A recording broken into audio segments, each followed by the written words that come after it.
jump to safety meetings. On the other sets that you worked on that had guns and armorers, how frequently would a safety meeting occur? At least once a day, if not more frequently. And on the set of Rust, how frequently did safety meetings occur? I don't know that I was invited to more than one during our couple of weeks on Rust. So for the entire 2 weeks, you are only aware of one safety meeting? That's my recollection, yes.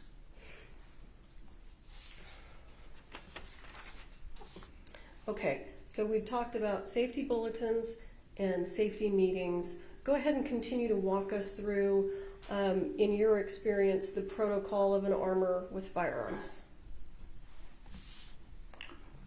In my experience, the armors are usually the,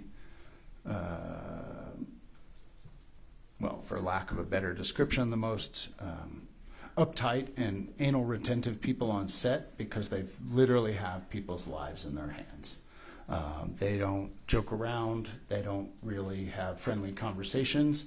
They stick to themselves and focus on the task at hand. Most of them, in my experience, seem to be either former military or law enforcement and have some sort of background with firearms. Did you notice a difference then generally in terms of just the behavior, the general behavior on the movie set of the other armors you worked with as compared to Ms. Gutierrez? Yes. What was that?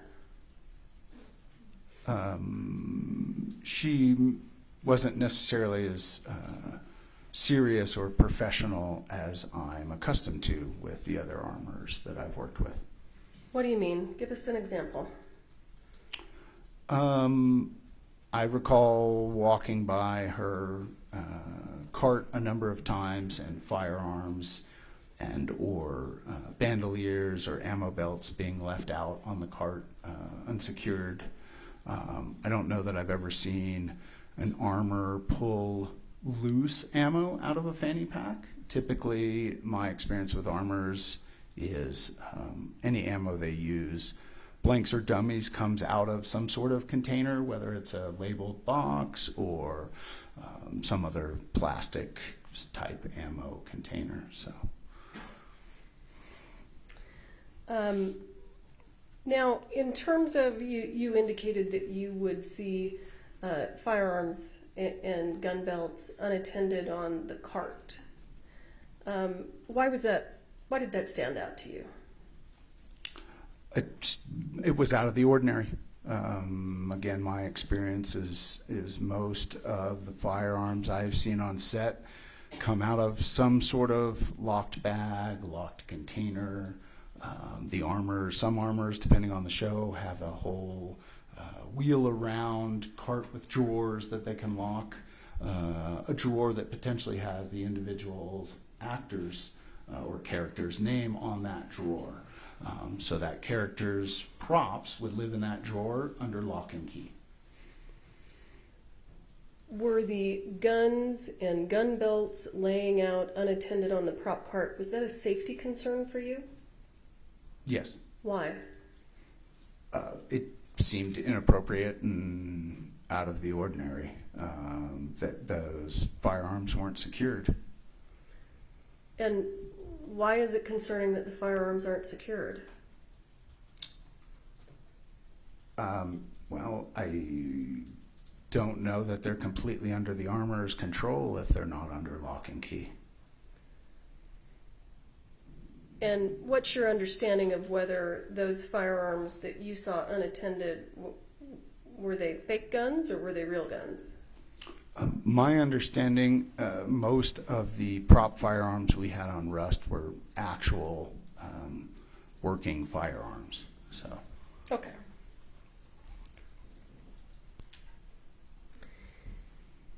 Now, based on your experience, just generally, what is the armorer responsible for? Your Honor, again, This is expert testimony. He's a camera operator, and he's asking to give expert testimony on what armor is. He's not, sorry. This is based upon his personal experience only, and as long as it stays there, it's fine. Go ahead, sir. If you don't mind the question again, please.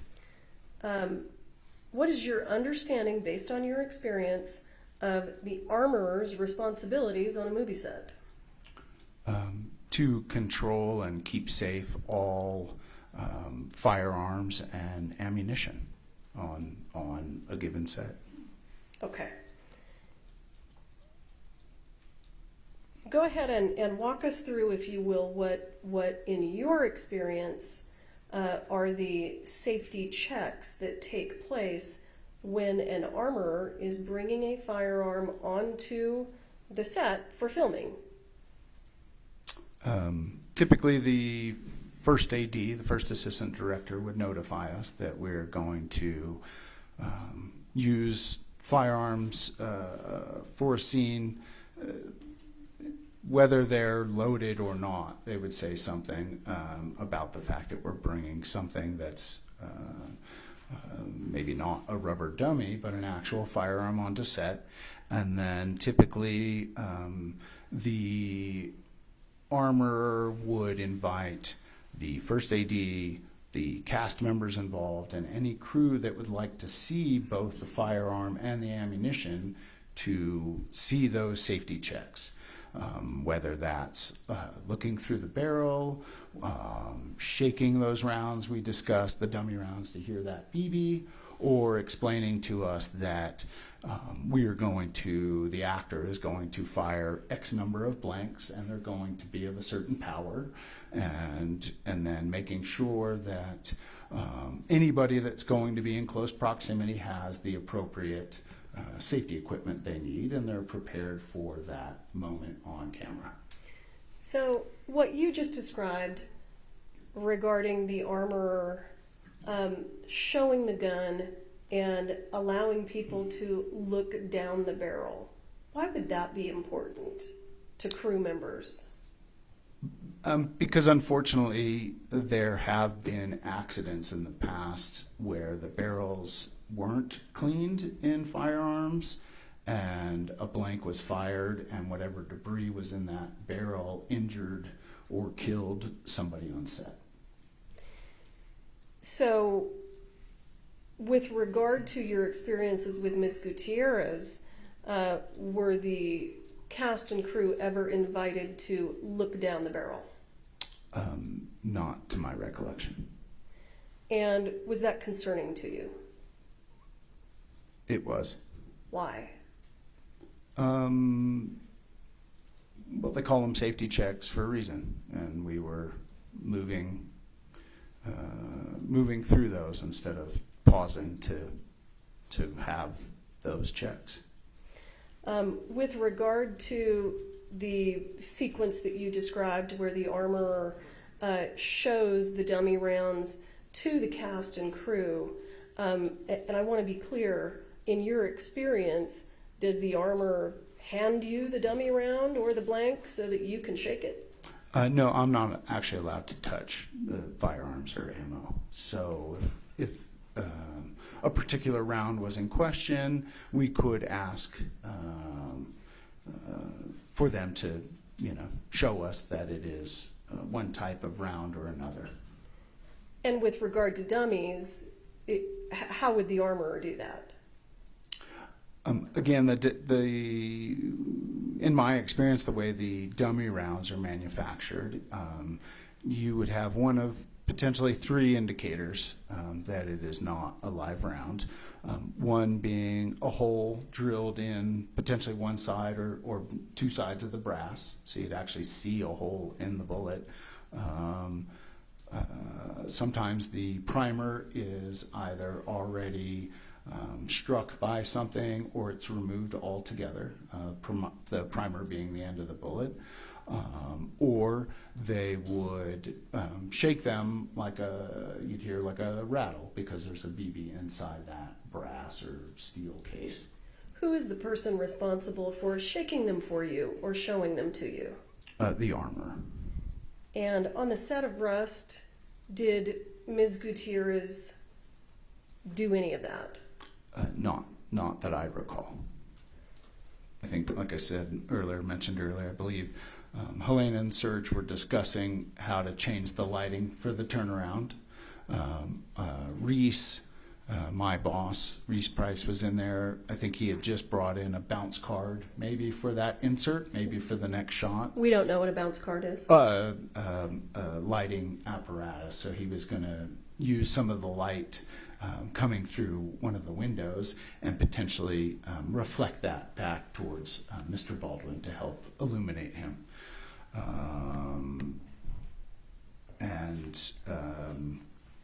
I think Joel the director, and Alec had some brief conversation back and forth about what the goal was for that shot, and I think Alec had drawn it once to kind of audition what he thought his action should be for Joel, and then he drew it again, and it went off, and instantly, I mean, a firearm went off in a small wooden church, so the concussion, ears ringing, that moment of panic in everybody. I think the first person I made eye contact with was Halyna, who was clearly injured by whatever that gunshot was, that noise we had just heard. And in fact, she was starting to go flush, and I think holding her right side,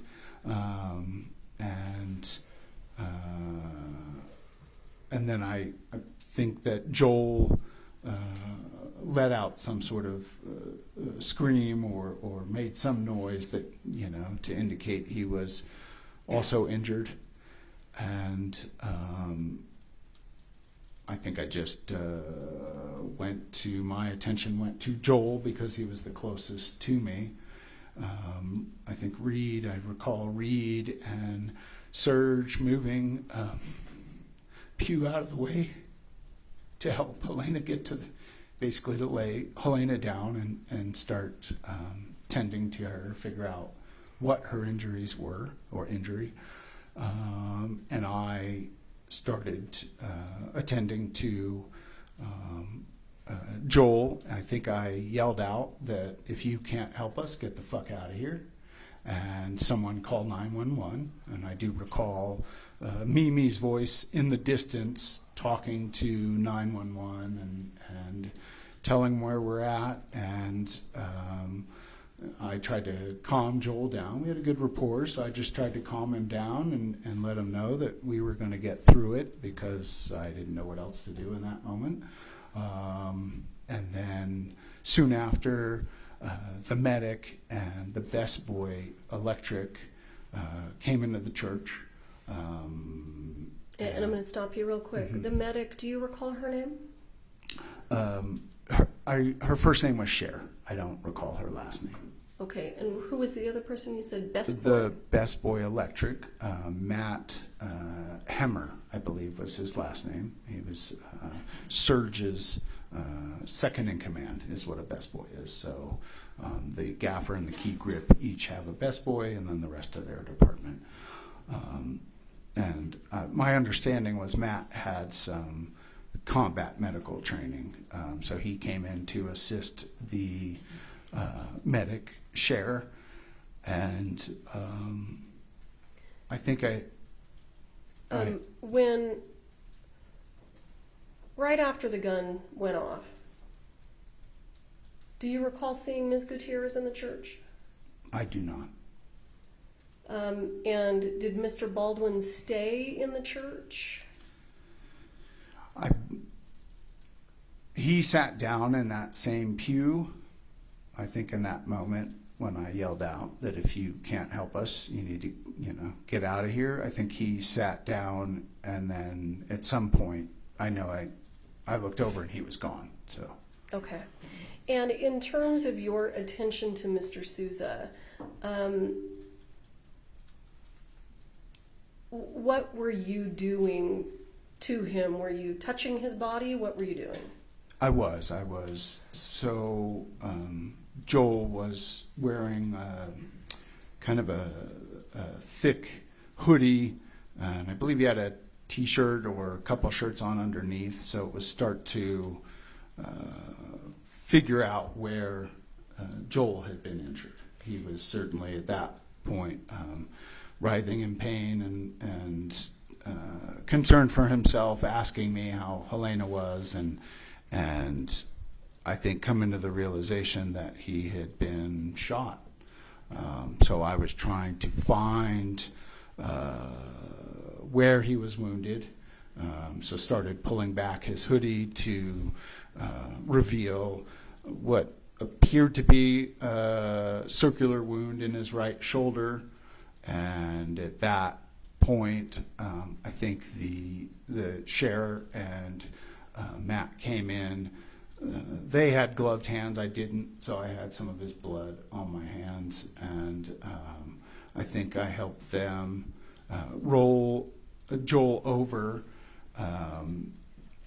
One of them had trauma shears to cut his shirt off, and then I helped roll him over, and I was in a position to see that what appeared to be a bullet just under the skin, basically where his right shoulder blade was, and he was in a great deal of pain.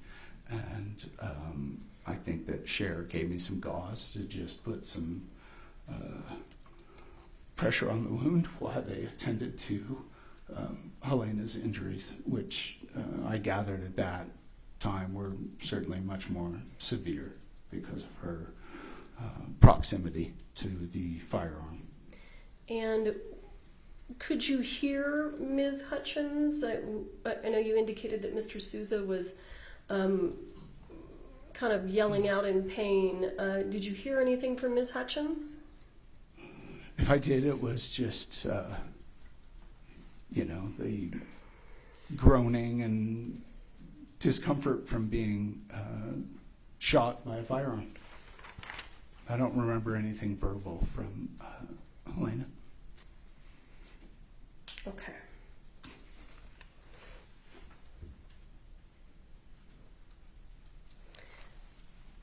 And at some point, did paramedics arrive? Yes. And if you know, at some point was Ms. Hutchins taken for medical care offset? Yeah, thank you, sir.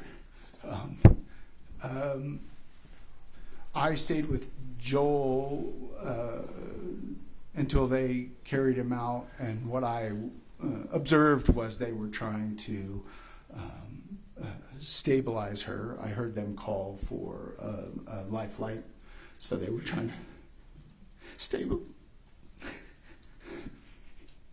stabilize her to get her in a helicopter and get her to whatever ER they felt was appropriate.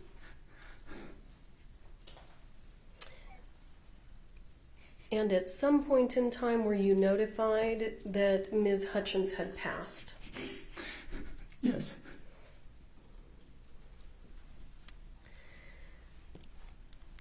Mr. Adiego, when you heard the gunshot and you saw these people fall, did it occur to you in that moment that it was a live round, that there was a real bullet in that gun? I don't, maybe not in that moment. I think it became clear when, like I mentioned, I rolled Joel over, helped roll Joel over to see what very much looked like a large caliber bullet just being barely held in by his skin. Okay. And is this the first time in your life that you've ever seen a bullet? No. Okay, so you knew a bullet when you saw one? Yes. Okay.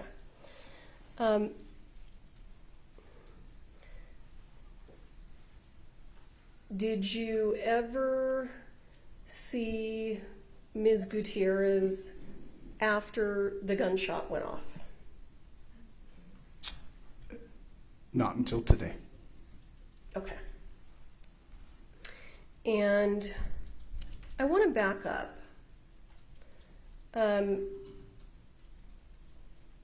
The people the camera crew that walked off that morning, did you know those people? As well as you can know anyone in 2 weeks, sure. Based on your time on set and everything that you knew about what was going on that movie set, do you have any reason to believe that any of those people planted live ammunition on set? Judge, I'm going to object to speculation, lack of foundation, and whether he knows any of that. Well, I think he can answer the question whether he has any reason to believe that they did or not. Counsel approach.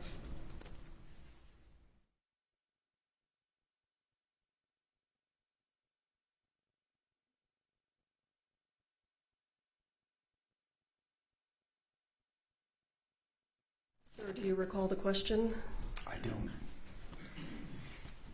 Do you have any reason to believe that live ammunition was planted by disgruntled crew members who left that morning? I do not. And based on everything that you heard when you were in the church after lunch, do you have any understanding of who the person was that loaded that gun? Yes. Who is the person that you believe loaded the gun? The armor. And who's that person? Hannah Gutierrez-Reed. And do you see her sitting in court today? I have seen her. She's behind you, yes. Okay. And just for the record, can you point out what Ms. Gutierrez is wearing? Gray blazer with a black collar, hair in a ponytail.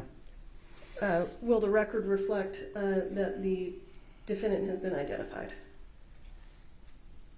Yes.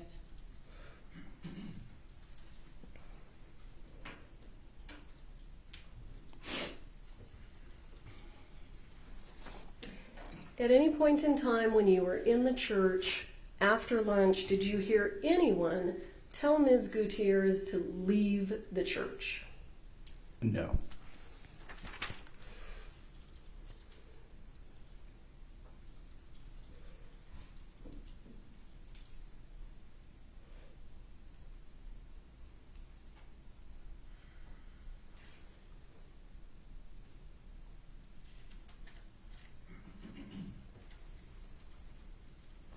I'll pass the witness.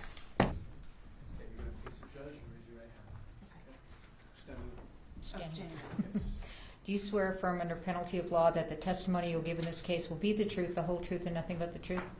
I do. All right, have a seat, talk into the microphone. Ma'am, go ahead and state your name for the record, please. Gabrielle Pickle.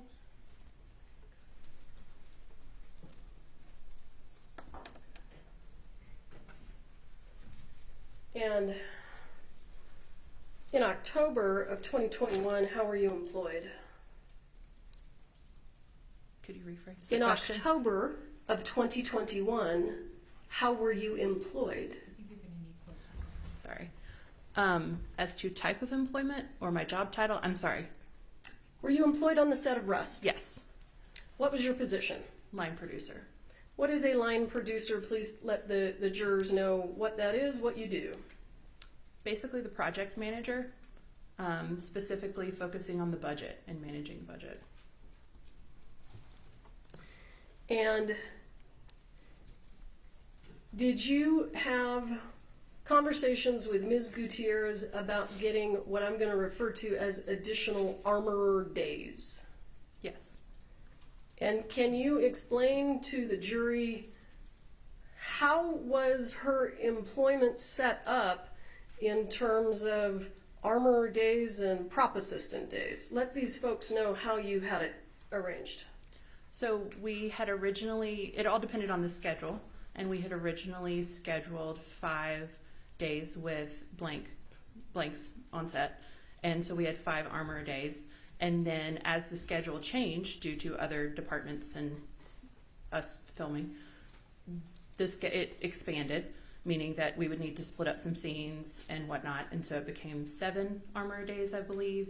And then she requested different ones for different reasons. And I believe by the end of it, we had 10 armor days, if I remember correctly. And So let me stop you. So when she asked you for additional armor days, you gave them to her. yes, Did you actually double the number of armor days that she was originally scheduled for? yes, So I think you just testified that she had 10 armor days total. Is that right? that is to the best of my recollection, yes. As of October 21st, 2021, how many days of filming have even happened? Sorry, this is gonna, Yeah, no, Take take a your time, minute. and if you need to see a calendar, we can provide that would you. actually be very helpful. Sure.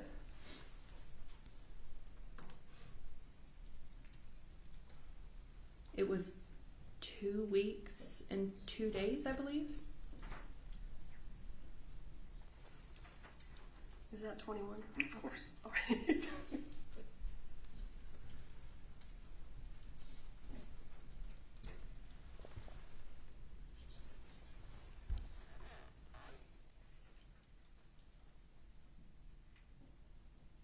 Yes, 2 weeks and 2 days.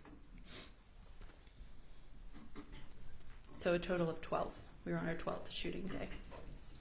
So out of 12 days of filming, you gave her 10 armor days, correct? I believe a couple of those were training days, which would have been right prior to shooting. Okay. And did Ms. Gutierrez ask you for additional training days? There was an incident where she requested training that would involve Brady, which was a minor who did not fire weapons in the movie, and I denied that for insurance purposes. But that was the only one that we denied. Did Ms. Gutierrez ask you specifically, well, let me rephrase. Did Ms. Gutierrez tell you that she needed additional training time with Alec Baldwin? Not phrased like that. Alec was, in the question around Brady, Alec was going to be present because their characters in the script were so often together, but it was specifically for Brady to learn, to learn. The request was not because Alec needed more time. It was because Brady wanted to do some gun training. Yes. And you said no because of insurance reasons? Yes. And what went into that decision? What were the insurance concerns that you had? We would have had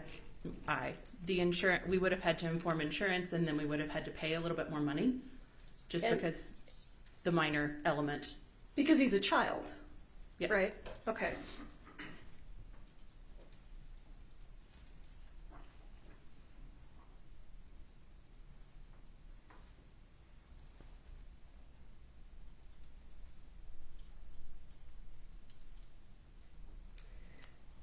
At any point in time, did you express concerns to Ms. Gutierrez that she was leaving firearms unattended? I did, in an email, and then in person. Do you recall the date? I do not. Would seeing a copy of it refresh your memory? Yes, it would.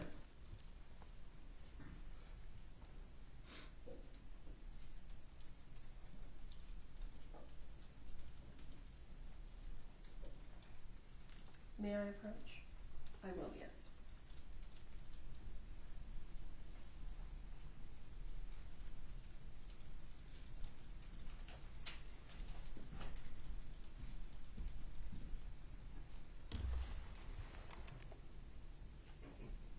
I'm sorry. No, do you need I your both. glasses?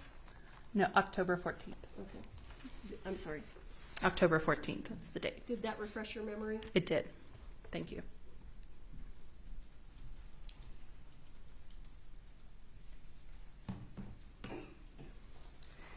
And did you suggest to Ms. Gutierrez a way of remedying the problem of leaving firearms unattended? Yes. What did you suggest? Some type of logging system, check in, check out. And did she respond to you? She did respond via email. And did she agree to a check-in, check-out log system? No. Why not, if she told you? She said that it was too complicated to do in between scenes. And they had a system that they were working with, and I'm trying to recollect, that was end of day, I believe. Okay. Did you then have an in-person meeting with Ms. Gutierrez? Yes. And who was present at that meeting? Myself, Brian Norvell, who was the production designer, Hannah, and I believe Roe was there for part of it, the UPM, and then she stepped away to handle something else. And why would Mr. Norvell be there? Because as production designer, he's over everything that is the look of the film, and that includes armor. And did Ms. Gutierrez express concerns about being torn between armorer duties and prop assistant duties? Can you rephrase? At any point in time, did Ms. Gutierrez indicate to you that she did not have enough time to focus on her armorer duties because she was busy doing props? No. The reverse would be true. So she focused more on her armorer duties and less on her props duties. And did that create an issue for you? Let me ask you, did you ask Ms. Gutierrez to spend less time on armorer duties and more time supporting props? On props days, yes. And when you say props days, what do you mean? Meaning where she was not acting as armor. They were not the armor days that we just referenced. And in the meeting that you had with Ms. Gutierrez, did you offer her additional support so that she could accomplish her tasks for both jobs? Yes. What additional support did you offer? It was a collaboration of offers between production and the art department. So my question is, what support was being offered to her? Admin support, organizational, all the paperwork, to try to take as much off of her plate as possible so that she could really focus on the set duties.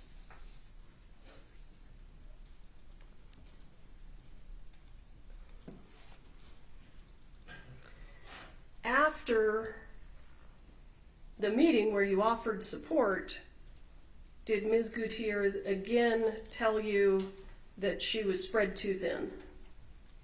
No, we seem to have a plan to move forward.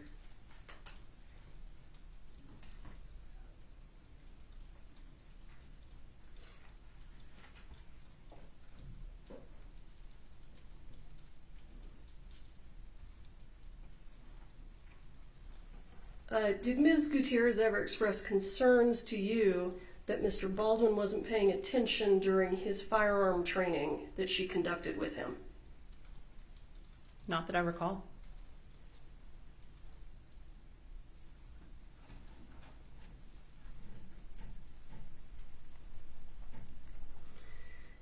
In terms of the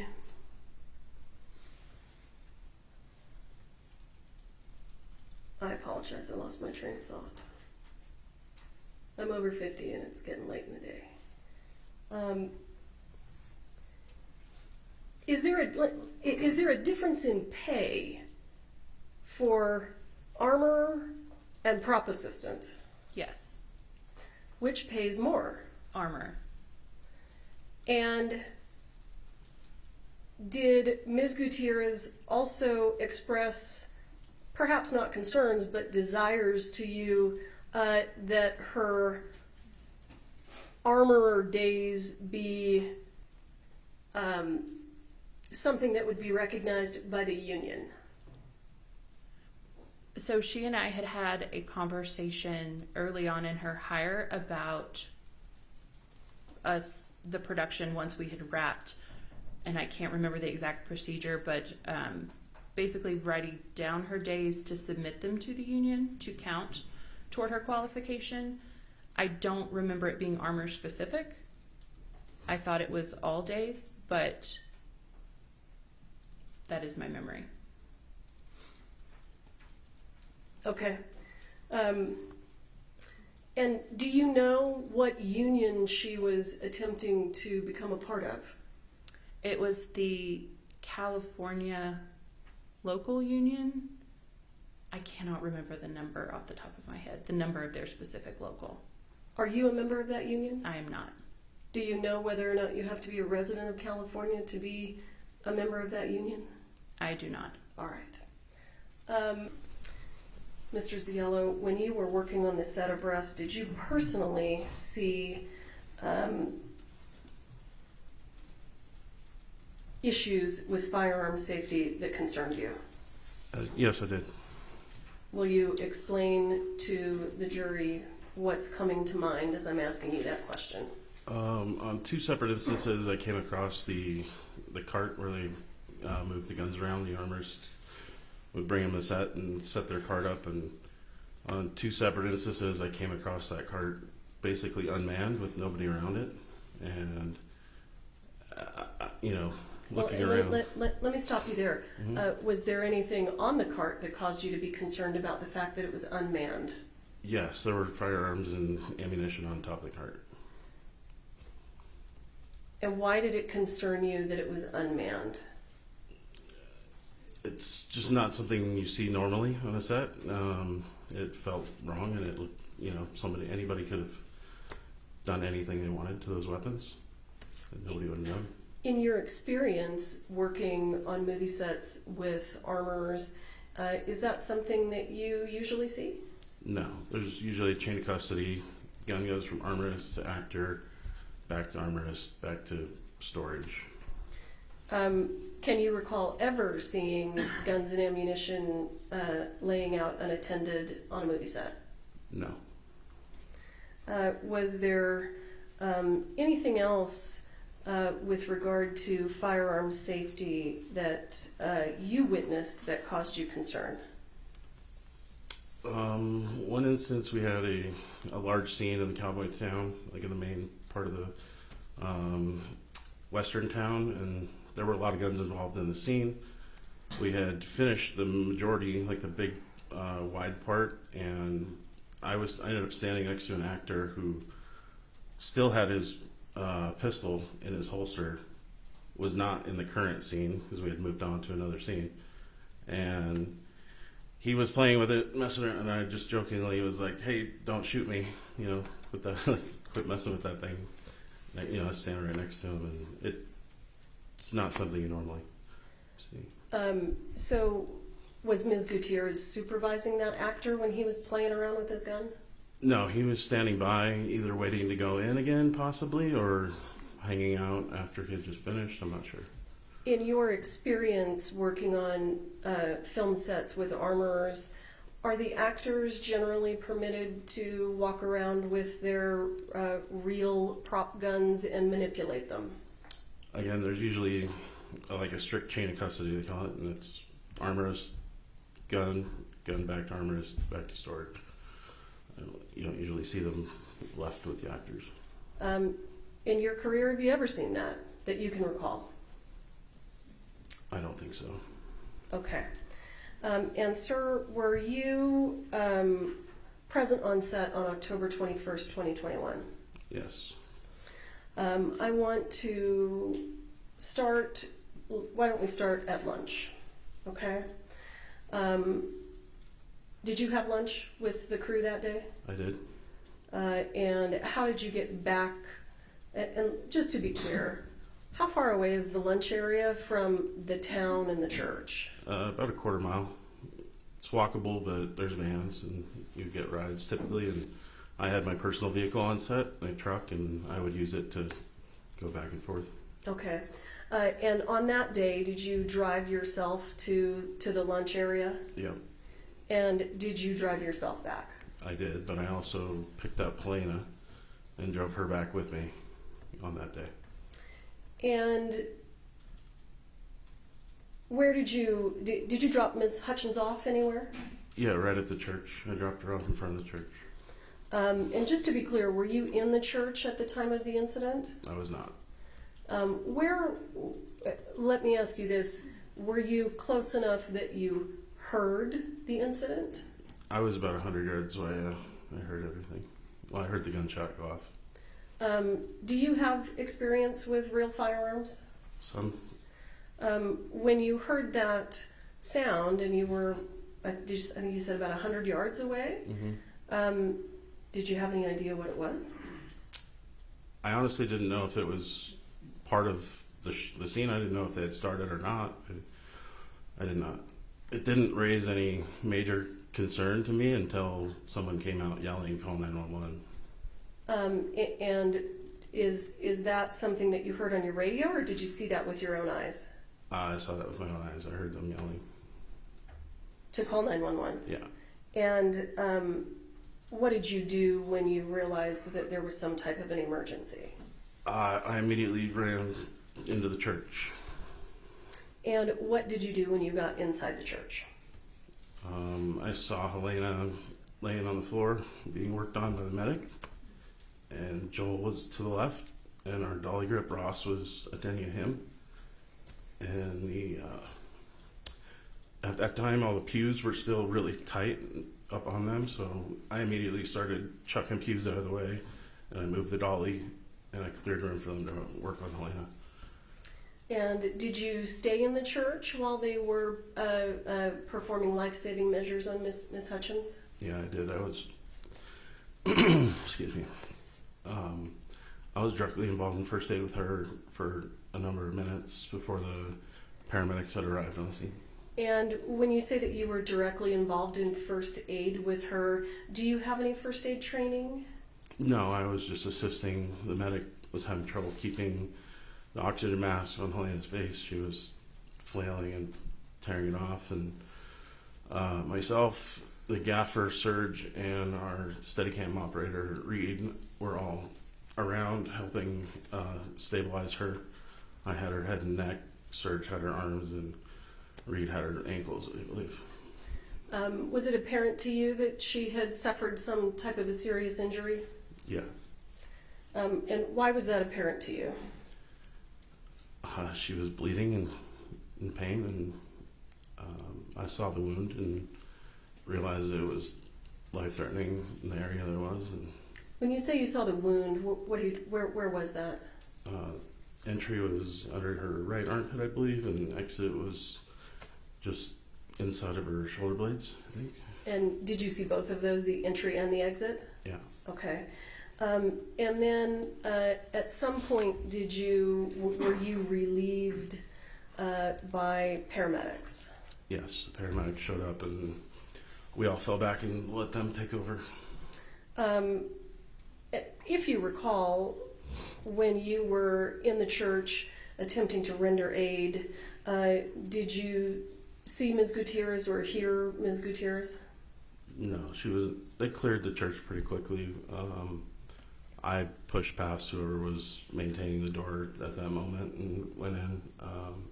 But they were trying to keep everybody out of there. Okay. And at some point then, did you leave the church? Yes. And when you left the church, where did you go? I left the church because they were calling a helicopter and a lifeline or whatever you call it, and they needed a landing zone cleared, and I immediately jumped on Channel 3 with Teamsters and called for the water truck to come over and clear out a landing zone, and I started trying to get vehicles out of the way. I actually hopped in a police vehicle, tried to move it, and quickly had an officer come up and say he would do it. I'm sure.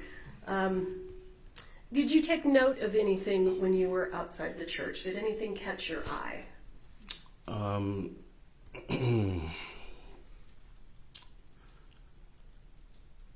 I believe after that, the helicopter thing, I came back and saw Dave Halls and Hannah having a conversation. Dave Halls was asking Hannah to see the pistol and wanted to clear the gun and look at it and see what was in it. And I believe he retrieved it. I think in my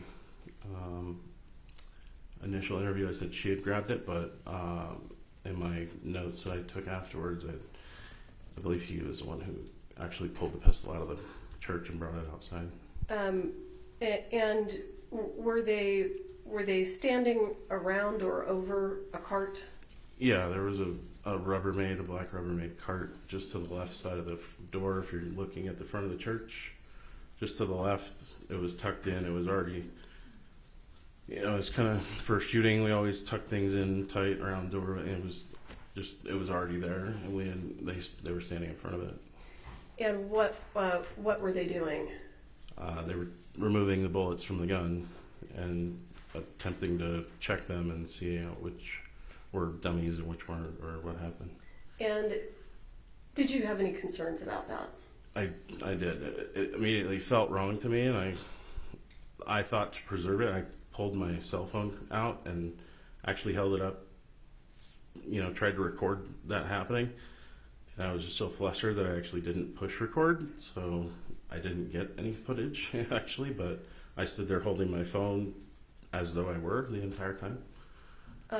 So you were attempting to video record them taking the rounds out of the gun? Yeah. Did you happen to see what happened to those rounds?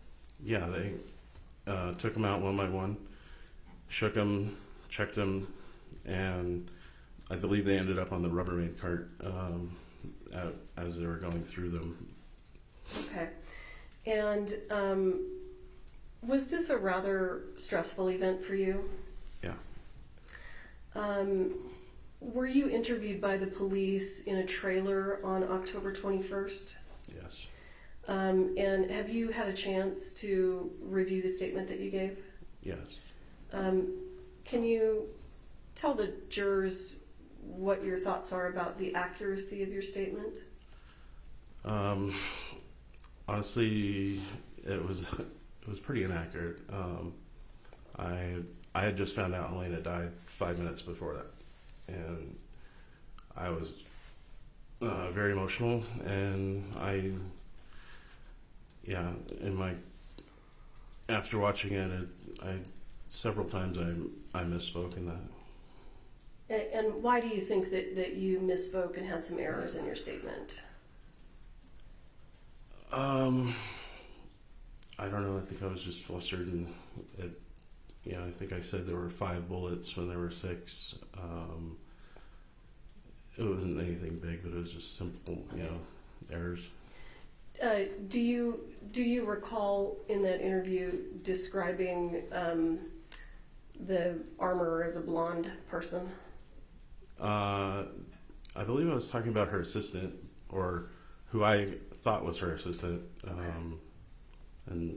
But no, it wasn't. I wasn't trying to describe Hannah. Okay. You understood that Ms. Gutierrez was the armorer? Yes. Okay. At what point in time do you have contact with Ms. Gutierrez? When Mr. Baldwin was called to set, when he arrived on the set. Who called Mr. Baldwin to set? I did. Did you, at the same time, make any request for the armorer or armorer services? I did not. Did you ask for the gun? I did not ask for the gun. And why wouldn't you have asked for the gun? Because it's normal procedure on certainly all of the productions that I've worked on with firearms. And it's not just for firearms, it's for props and wardrobe, that when first team is called to set, it's announced over a walkie-talkie. The first assistant director would go onto the walkie-talkie and say, "Camera is ready, first team, please." This alerts all the different departments. Certainly costumes, because they're going to need to do whatever, put a piece of costume on the actor, make adjustments. Hair and makeup, they're gonna need to do their touches. Props, they're gonna need to give the prop that's needed to the actor.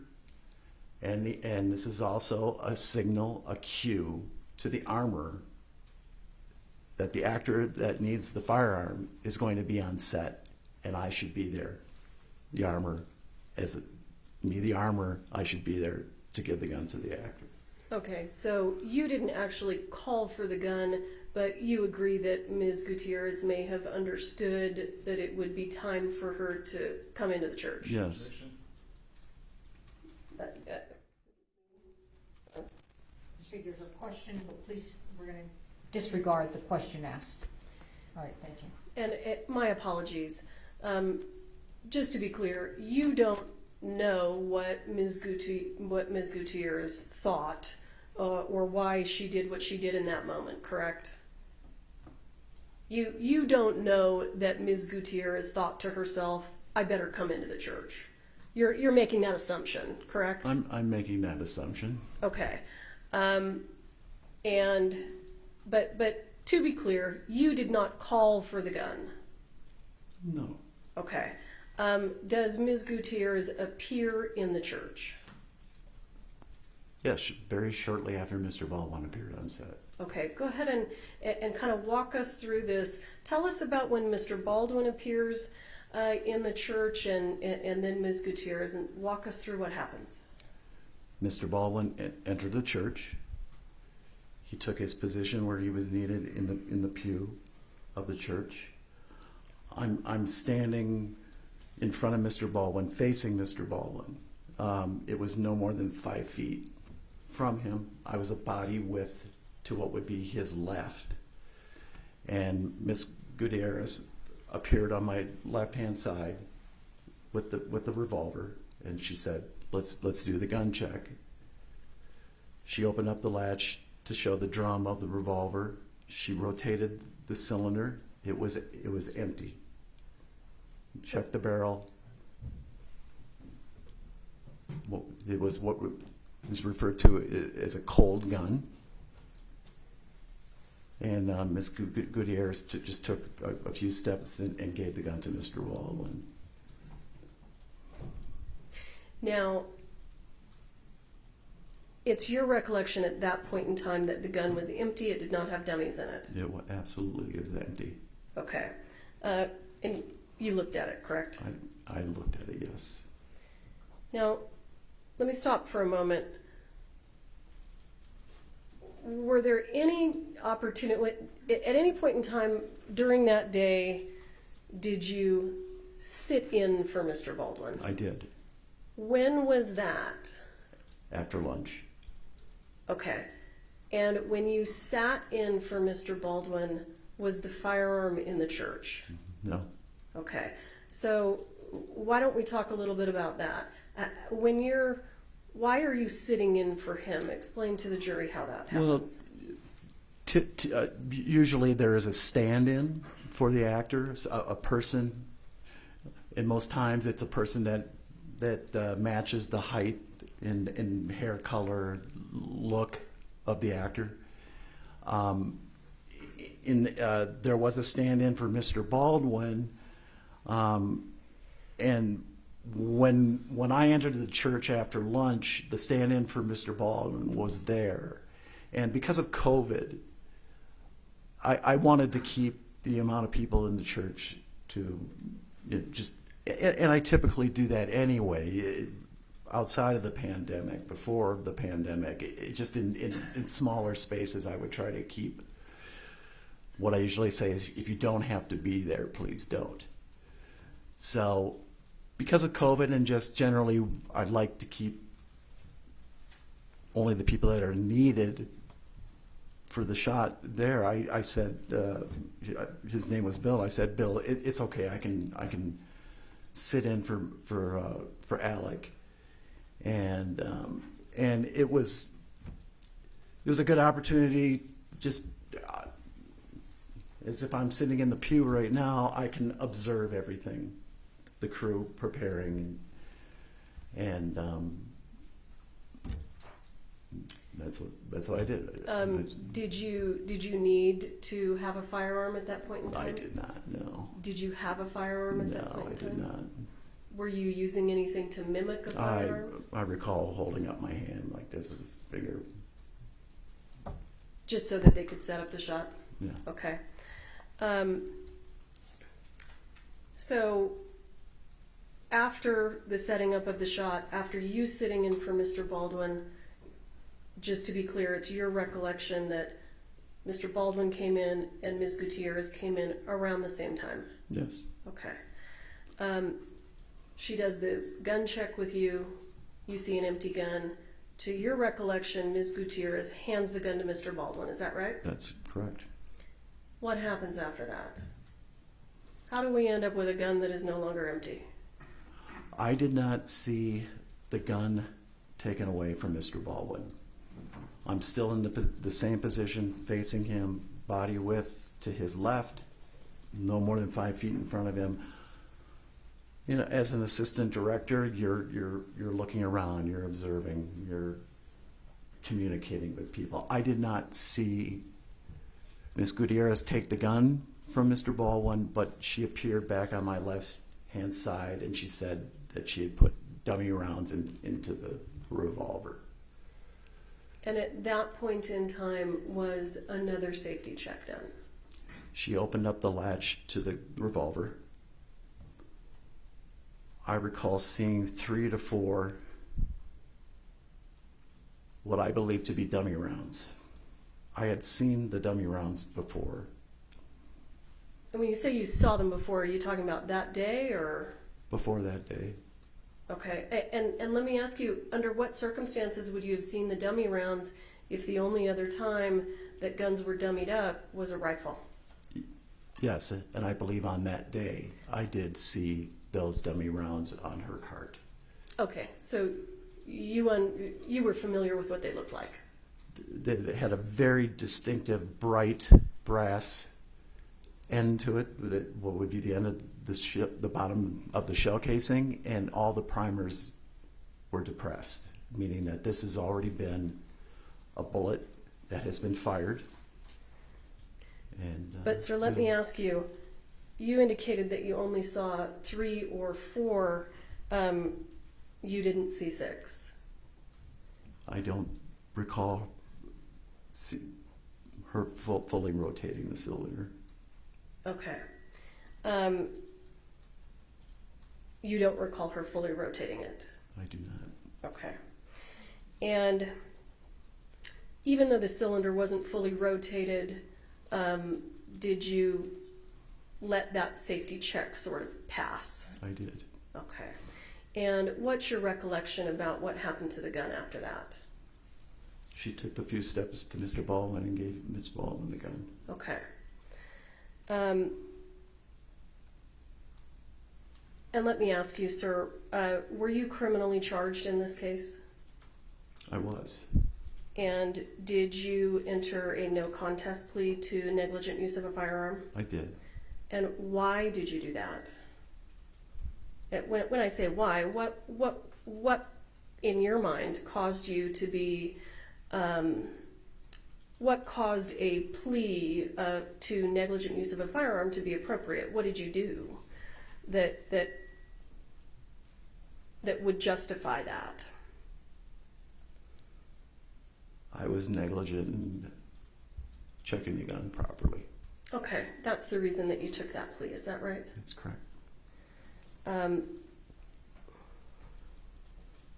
So, to the best of your recollection, Ms. Gutierrez hands the gun to Mr. Baldwin. Walk us through what happens after that. The revolver is placed. Mr. Baldwin had a holster that the gun was basically at his chest, And his action was to take the gun out and point it at what had been the two U.S. Marshals. And he was pulling it out. I'm sure he was getting used to that action. He was in communication with Miss Hutchins about where to point the gun.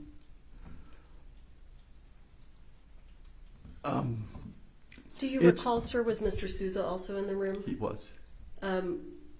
Was Mr. Souza also participating in how to set up this shot? Do you recall? No, I just recall that it was communication between Mr. Baldwin and Halyna. Okay. And then what happened? The gun went off. When the gun went off, what did you think happened?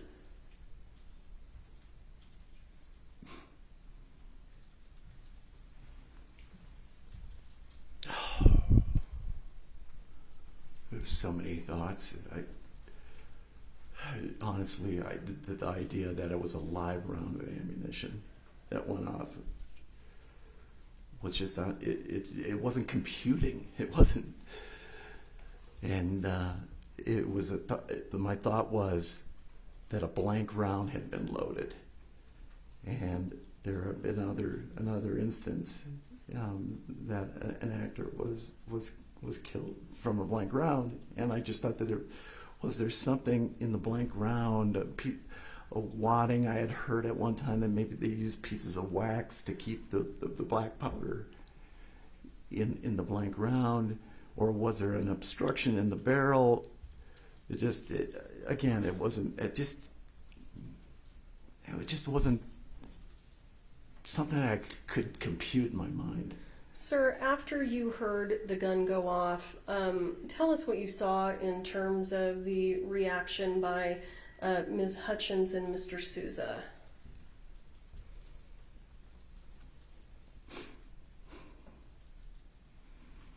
Ms. Hutchins is to my left, maybe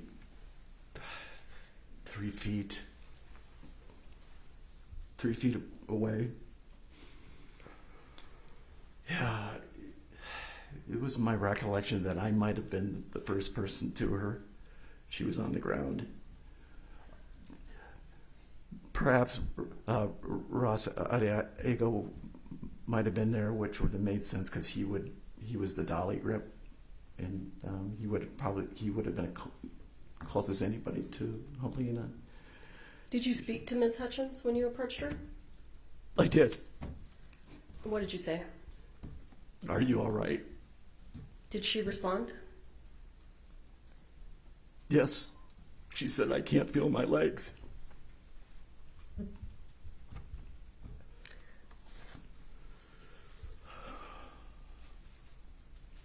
And when you're ready, just tell us what happened after that.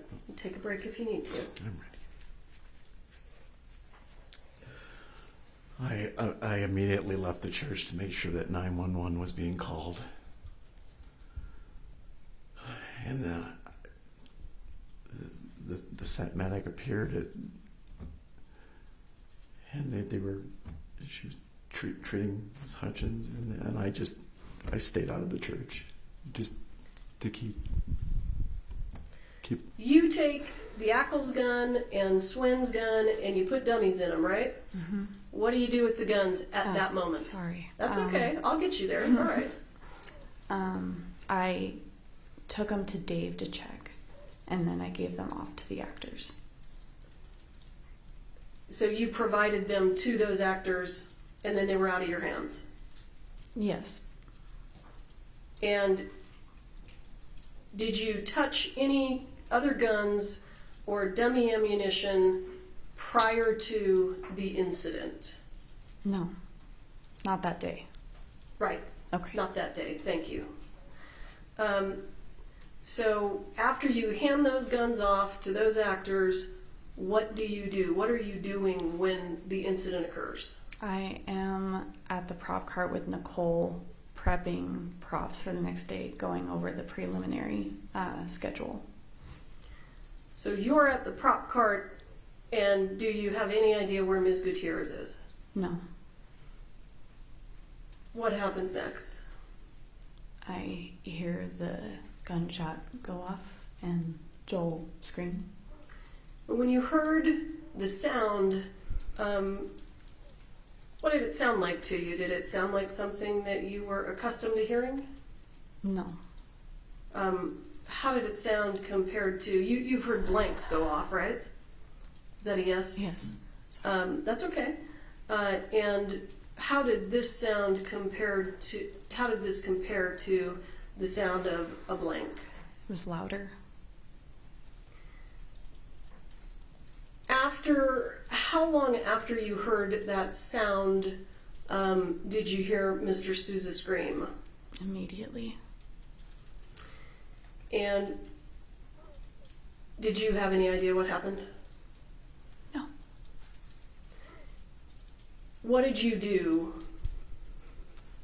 when this happens? Tell us what happens next, and how are you able to determine that something urgent is happening? I was asking around what happened. I originally thought it was a special effects rig that went off, and they were telling me that it was a gun, and I asked them whose gun it was, and they said, well, Alec's gun is in the church. And then I had walked over to Jensen. He was looking in the church, and I could see Joel on the ground clutching his shoulder. What happened after that? Jensen told me to get the guns to safety. And so what guns did you take, and where did you take them? I took Jensen and Swen's guns back to the cart. To the prop cart that was located right there. Correct. And did you do anything with the guns when you got them to the prop cart? I put them in their socks. Did you take the dummies out at that point in time? Yes. Why did you remove the dummies from the guns right there at that point in time? Because after they're not being in use, you completely empty them. Now, dummies are props that are reusable, correct? Correct. So you removed the dummies from the guns, and what did you do with the dummy rounds after you removed them? I believe I threw them away. And why did you throw them away? In a state of shock and panic, I think it was a reactive decision. And did you tell anyone that you threw those dummy rounds away? No.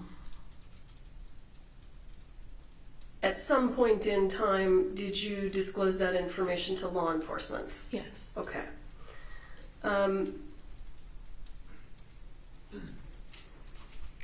So when you're dealing with these other two revolvers and taking the dummy rounds out of them, and you said you threw them away, was there just a trash can right there? It was a few feet away from the cart.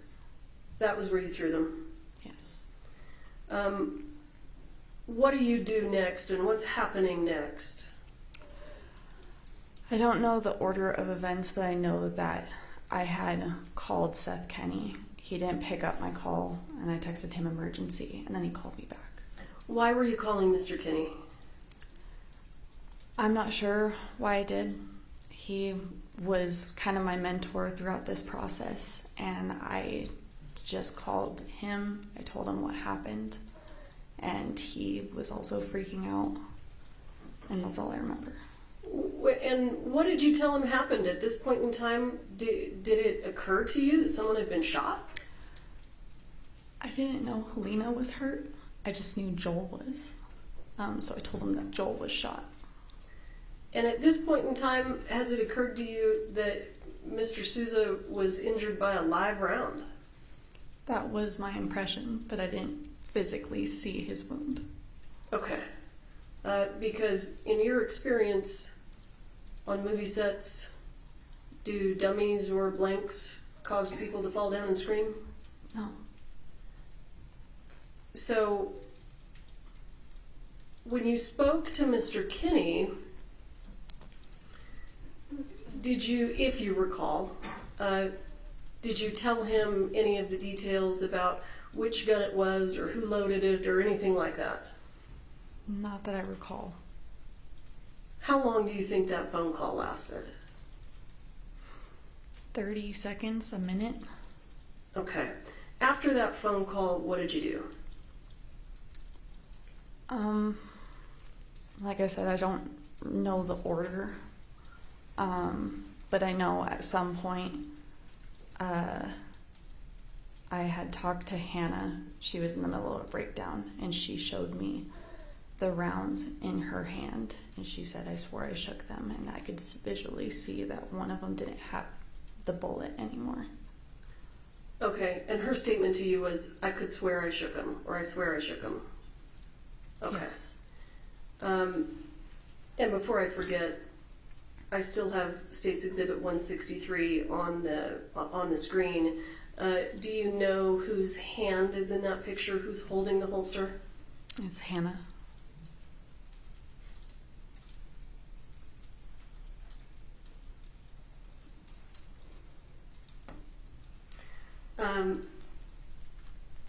So, at any point in time, did you, well, after, and I understand you don't know the order of things, but after, if it did in fact happen after, Ms. Gutierrez shows you the rounds in her hand, do you know, was Mr. Halls there at that time? Not next to me. At one point, I saw him next to Hannah with the gun by the church outside of it. Okay. So, what happens next? After that, I go back to the cart and I start rattling dummies from a box. And I notice that some of them don't rattle like they're supposed to. And did you tell anyone what you realized? Nicole was standing right there, and she saw. And then I had told the police later down at base camp.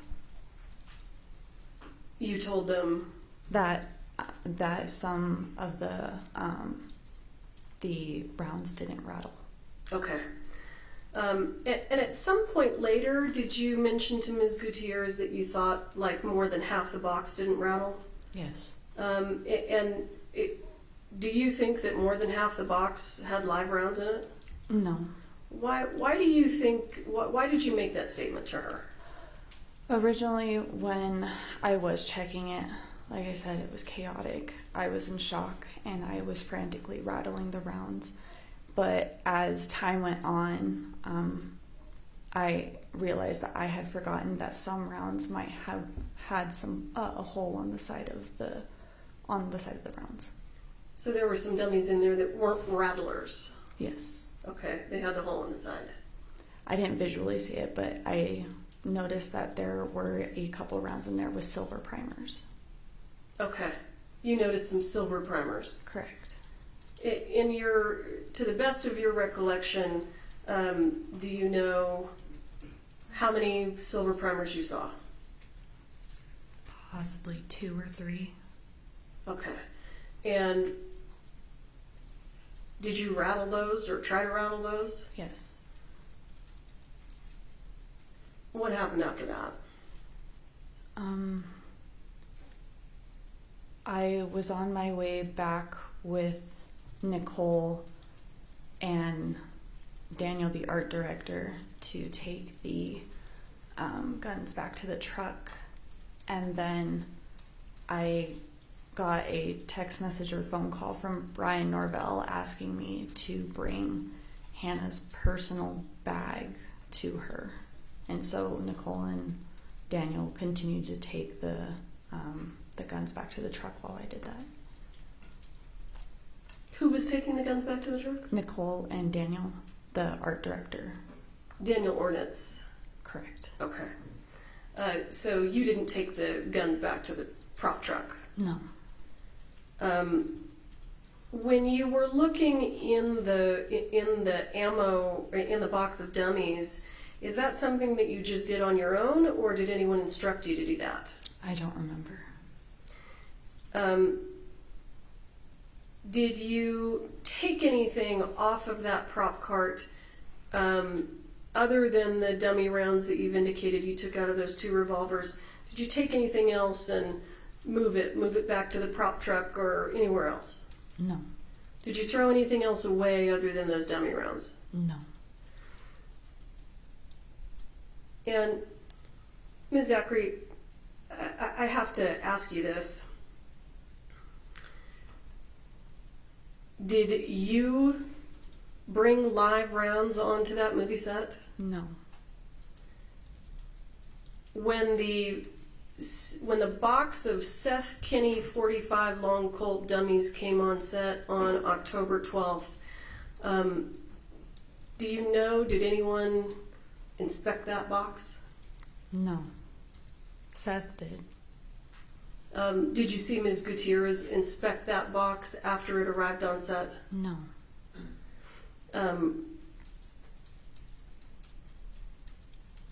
Did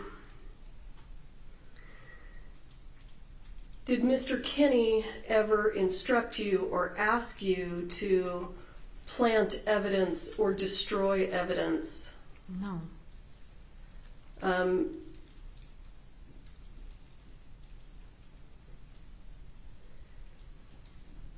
After the incident, after you pulled the rounds out of the box, what were you doing after that? Did you take a timeout? What was happening?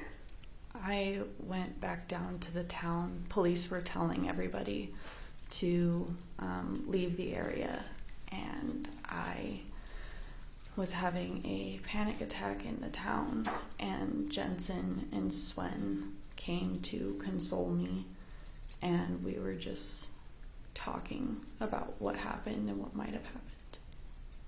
Okay, you visited with those gentlemen about it? Yes. Okay. I'm going to shift gears here. We understand that you and Ms. Gutierrez were both doing some level of armor duties. Do you agree with that? Yes. And you and Ms. Gutierrez were both doing some level of prop duties. Is that right? Yes. Did Ms. Gutierrez ever express concerns to you that she didn't have enough time to focus on her armorer duties because she was so busy doing prop work? I don't recall that being an issue.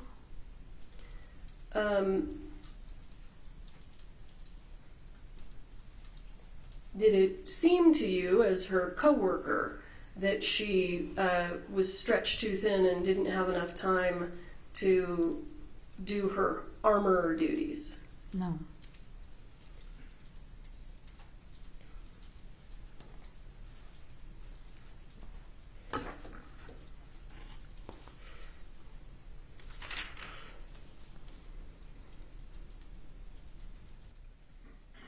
I'm just wondering, during the time that you were the director on Rust, and to be clear, you are directing the scenes. Yes. So when the actors are outfitted with their revolvers and they're preparing to film the scene, you're the person that's there directing. Is that right? Yeah, I'm talking it through with the actors, yeah.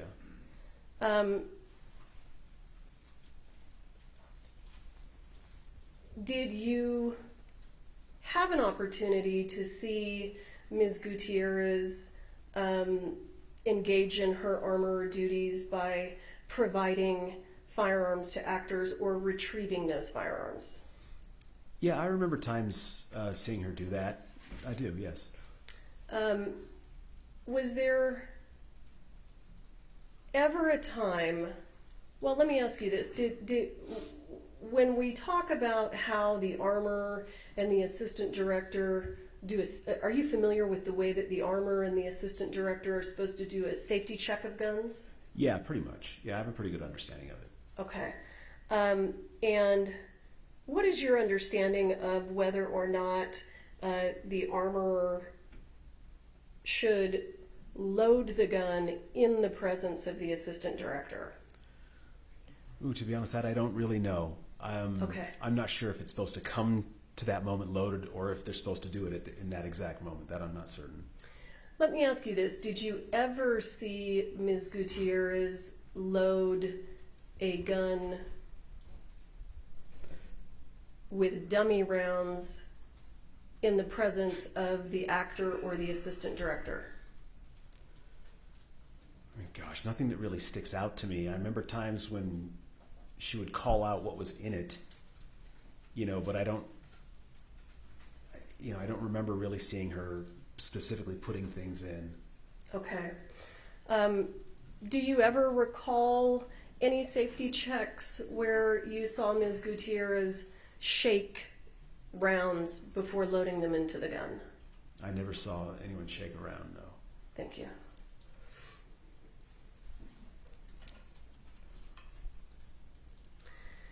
What is your understanding of the overall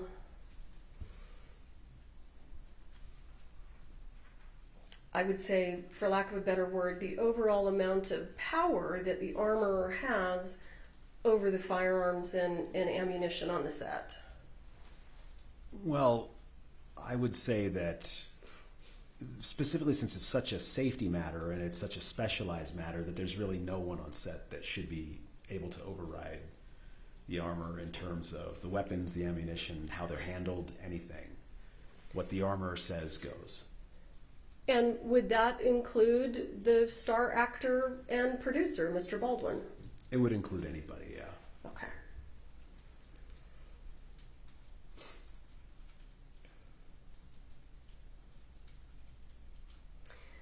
I want to ask you a little bit about the COVID protocols that were in place on the set of Rust. Mm-hmm. We understand that this was during COVID. Tell us how that worked. Yeah, it was during COVID. We would come to set in the mornings. You'd get in a big line. They would have the people doing the testing. I believe they had like a trailer there there was a specific kind of testing you would do that would be more like the quick nasal swab, and then there was the kind that would take longer to process. They would do both. People would mask, particularly indoors, were encouraged to. I think, everyone tried to be extremely careful, and to my knowledge, we never had a positive test on the show. Okay. Was there any kind of a requirement on the set that people needed to leave, let's say, the church or another indoor filming area to reduce the number of people inside due to COVID? Nothing I ever heard of, no. There was the people who had to be there, so.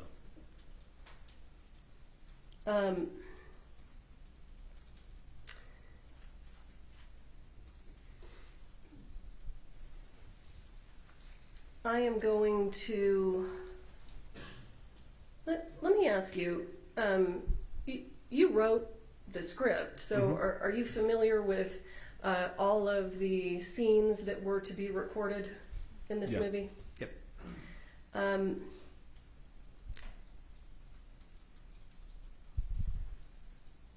You understand now what dummy rounds are used for.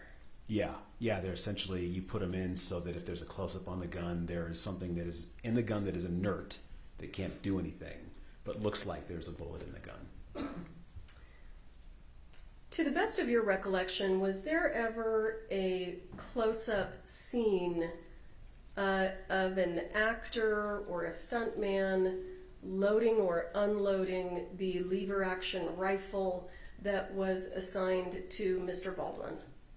No, there was not. Based on your understanding of the scenes in the script, can you think of any reason that dummy rounds would have been placed inside that rifle for filming?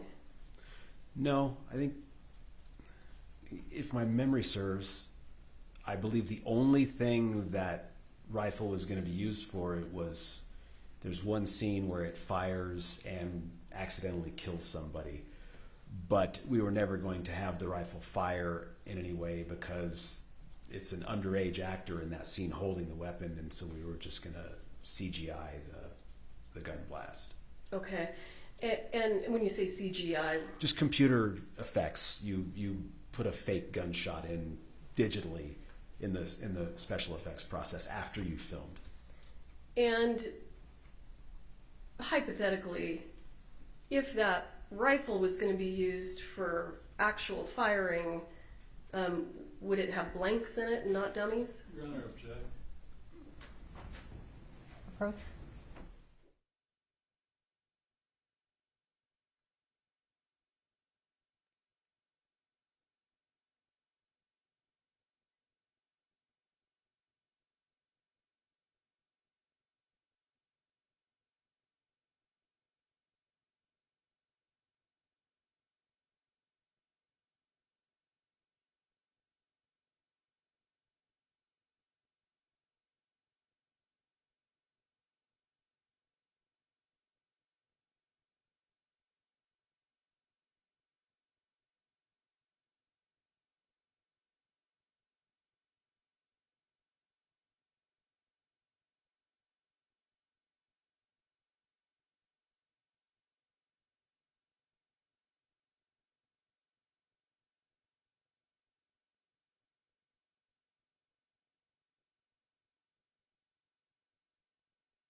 To be clear, can you think of any reason, and I mean in terms of cinematography and what you understood about the filming of the scenes, that that rifle needed to have dummy rounds?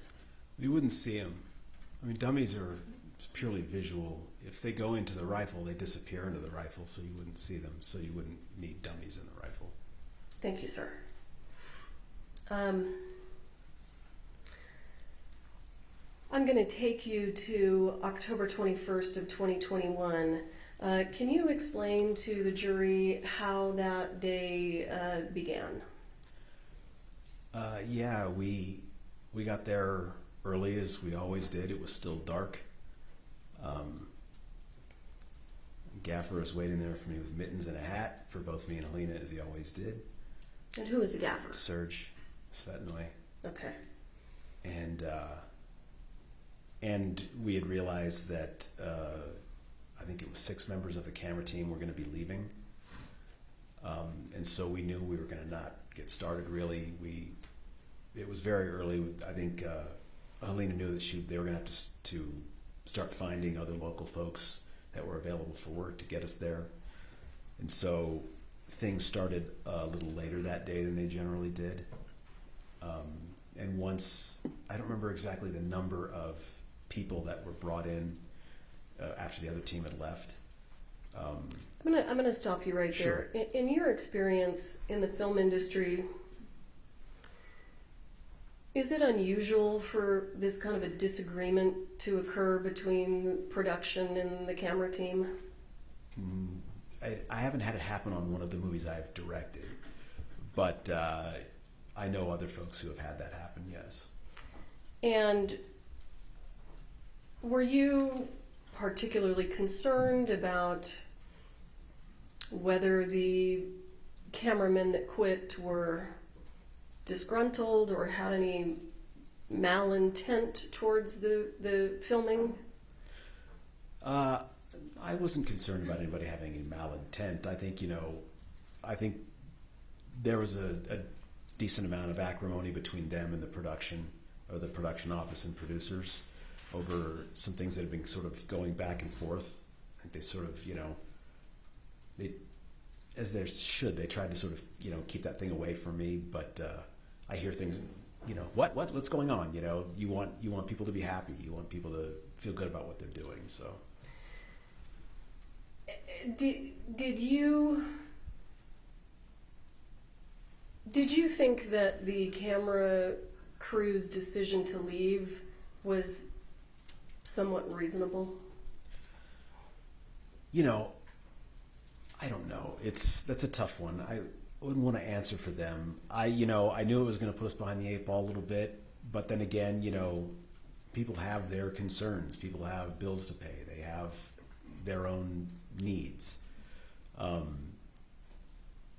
You know, at the end of the day, they did what they did. When they left, I went and shook hands, and I had no hard feelings, and I hope they had no hard feelings toward me, and said I hope we would work together again, because frankly they were pretty darn good at what they did. Okay. But you know, I think again, I'm not 100% privy to all the goings on there, but I think, you know, people have their concerns and the things they need to do. I think they felt they did what was right. So okay. So you get to set, you understand that you're going to lose the camera crew, and I think we left off where Ms. Hutchins was going to try to fill some of those roles.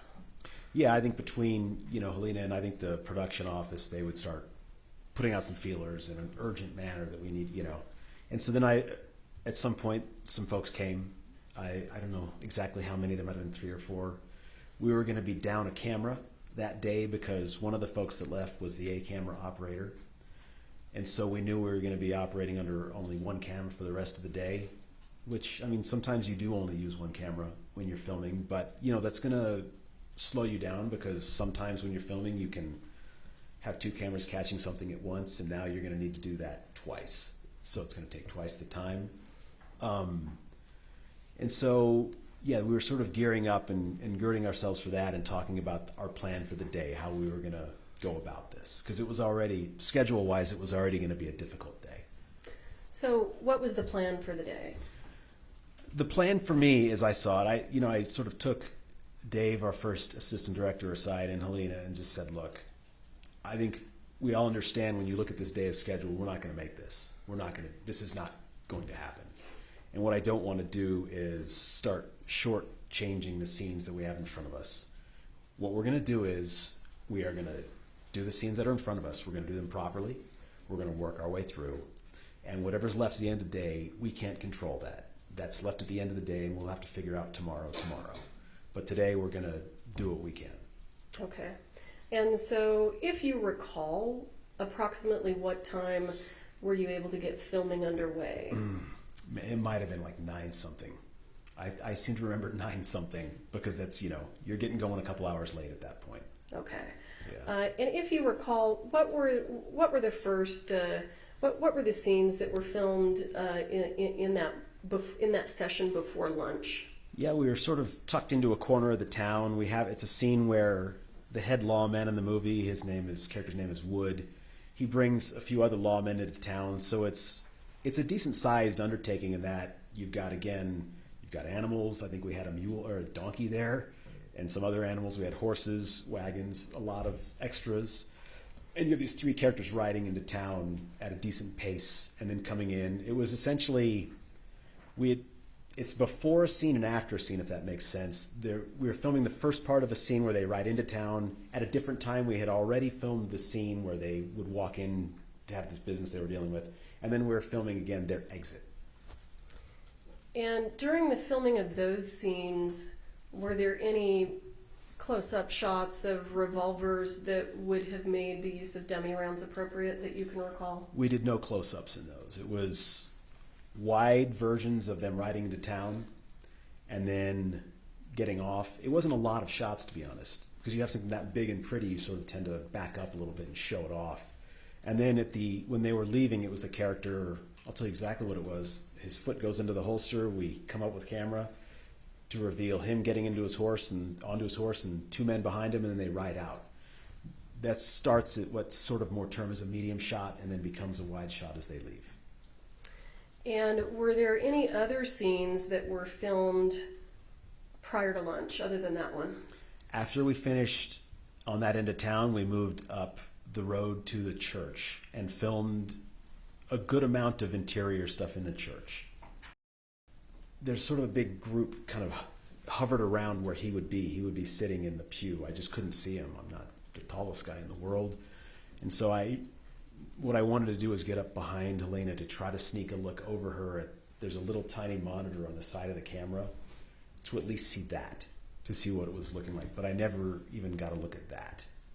Okay, so explain to us when you're going into the church and why and what you do and what happens. So I went inside again to try to see what the angle was. There were a lot of voices. I heard Alec's voice. I heard Halyna's voice. Everyone sort of talking at once. I don't have a clear memory of how long I was standing behind her. I know I got up behind her just to try to see on the monitor, and there was an incredibly loud bang that was not like the half and quarter loads you hear on a set. Those are they're loud poofs and pops. This was deafening. And it felt like somebody had taken a baseball bat to my shoulder. I remember that distinctly, and sort of stumbling back and shouting. I don't remember exactly what I said. Were you able to see Ms. Hutchins at that time? I did. I remember sort of stumbling back, and I either fell to my knees or I was sitting, and I distinctly remember her being lowered to the ground. People had her sort of by either side, and I still didn't quite know what had happened. Nothing made sense. I remember initially thinking, had she been startled by it, and they were sitting her down as a result, and then I saw the blood on her back. And to the best of your recollection, what happened after that? It got very chaotic. I remember them laying me down. I remember them laying her down next to me. Although we were sort of facing in opposite directions, my head was this way, her head was that way. I remember a lot of panic. I still just couldn't figure out what had happened. I thought, was there something that had been stuck in the barrel that came out? But just nothing made sense. I remember our dolly grip, Ross, coming to sort of grab me and trying to call me, and then Matt Hemmer came in, and between the two of them, I remember they sort of tended to me and were pulling up and just trying to find out where there was a hole. Do you recall, Mr. Souza, at any point in time during that general time after the gun went off, having any kind of an interaction with Ms. Gutierrez? I remember at one point looking up and her standing there with another person or a few other people, and she looked distraught. And I remember her saying, I'm sorry, Joel," and I remember somebody just screaming at her, and they just ushered her out. Okay. At some point in time, were you taken from the scene? Yeah, it's funny. When I hear later about how long we laid there, it felt like 5 minutes. And I remember looking over and her looking back at me. And she had the biggest brown eyes I've ever seen. And then, but I don't remember who they took out first. They put me on some kind of stretcher and rolled rolled me out. And where did they take you? They told me they were going to take me to they just said they were going to take me to the hospital, and I kept begging them to take me where she was, but they said they couldn't and that they would later. And they eventually took me to, I think it's Christus St. Vincent, I think that's what it's called, in Santa Fe. And when you were at the hospital, did you have an understanding that you had been actually shot by a bullet? No. I mean, I knew something got me, but they kept talking about this bullet, and it could not compute for me. I just kept saying, you don't understand. No, this was a movie set. That's not possible. You don't get it. And they kept saying, no, it is. And I just keep insisting, you don't understand, because this is not possible. It's just not possible that there's a live round. It just can't. And then they eventually made me grew tired of my protesting about it, because they showed me the x-ray of my back, and there was a very large bullet in it. Okay. And sir, do you know whether Ms. Gutierrez was inside the church at the time that the gun went off? I don't know. In your experience, would you have had an expectation that she would have been in the church? Yeah, the armor would be where the gun is. Okay.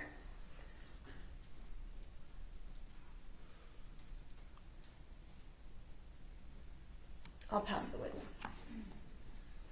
Cross-examine. Yes, Your Honor.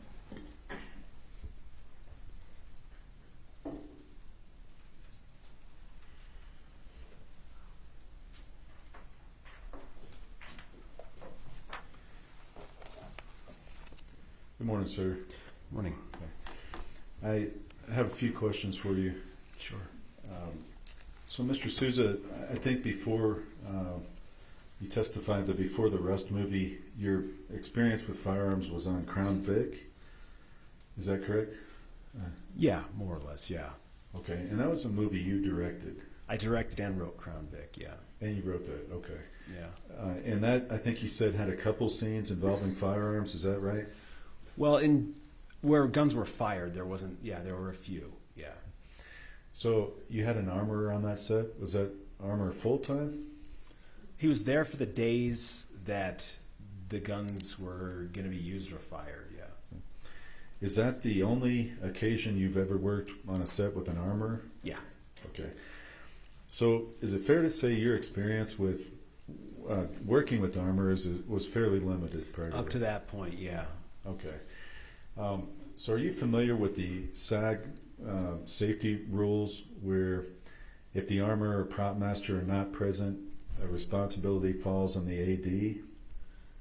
I don't think I ever really reviewed the SAG rules. I don't think I would have been aware of what the procedure would have been if the armor wasn't there. I think my assumption was always that the armor was supposed to be there. Okay, and you made an assumption, but if there's a SAG rule that indicates that responsibility then falls on the AD, are you aware of that? That's not a rule that I'm aware of, no. Okay. So you have not reviewed the SAG rules with respect to armors in general, or firearm safety in general? No, I'm not a SAG member, so. Okay. But no, I haven't, no. Okay. So if in the church at that time, Ms. Gutierrez-Reed was not present, and you don't remember? I don't. Okay. But Mr. Halls was. He was the first assistant director, correct? He was the first assistant director, yes. Now, you don't remember, I think you said, seeing who handed Mr. Baldwin the firearm.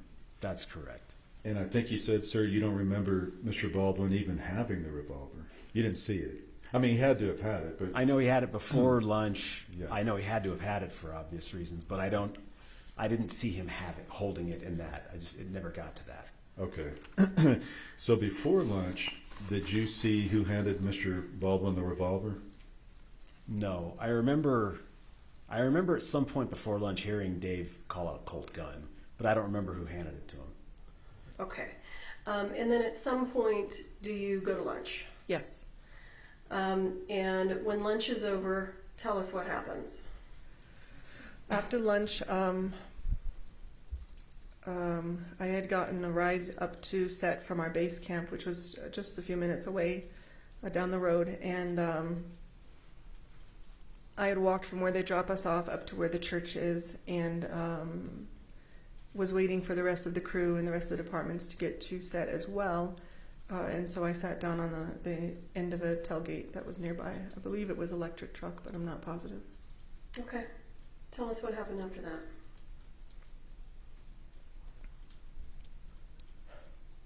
Sorry. It's okay. Take your time.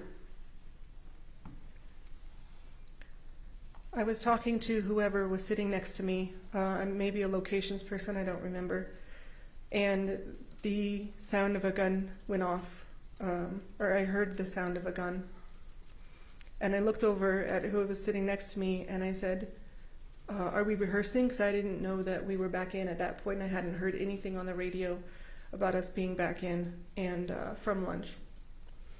And I said I didn't hear anybody call, fire in the hole, or normally like you would hear, the armorer would say quarter load, half load, full load, whatever type of ammunition that they are shooting. And none of that was said. So as soon as I said that, I grabbed the bag, my normal bag, and I ran towards the church. I wasn't very far from it. And as I was approaching the door, I heard medic emergency come over the radio. And are you the only medic on set? I am. Okay. So when you heard medic emergency on the radio, did that information tell you where to go? No. How did you know where to go? I was there. I was sitting there, outside the church waiting. Okay, understood. Please proceed.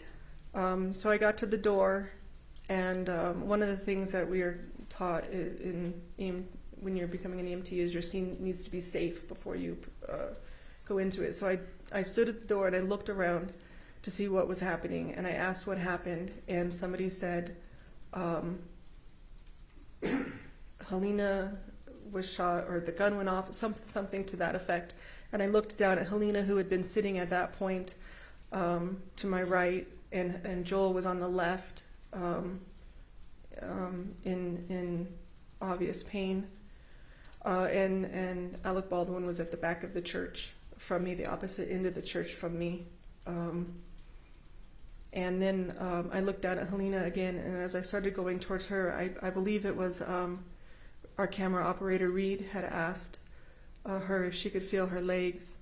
And for one, I believe she said yes. For the other one, she said no.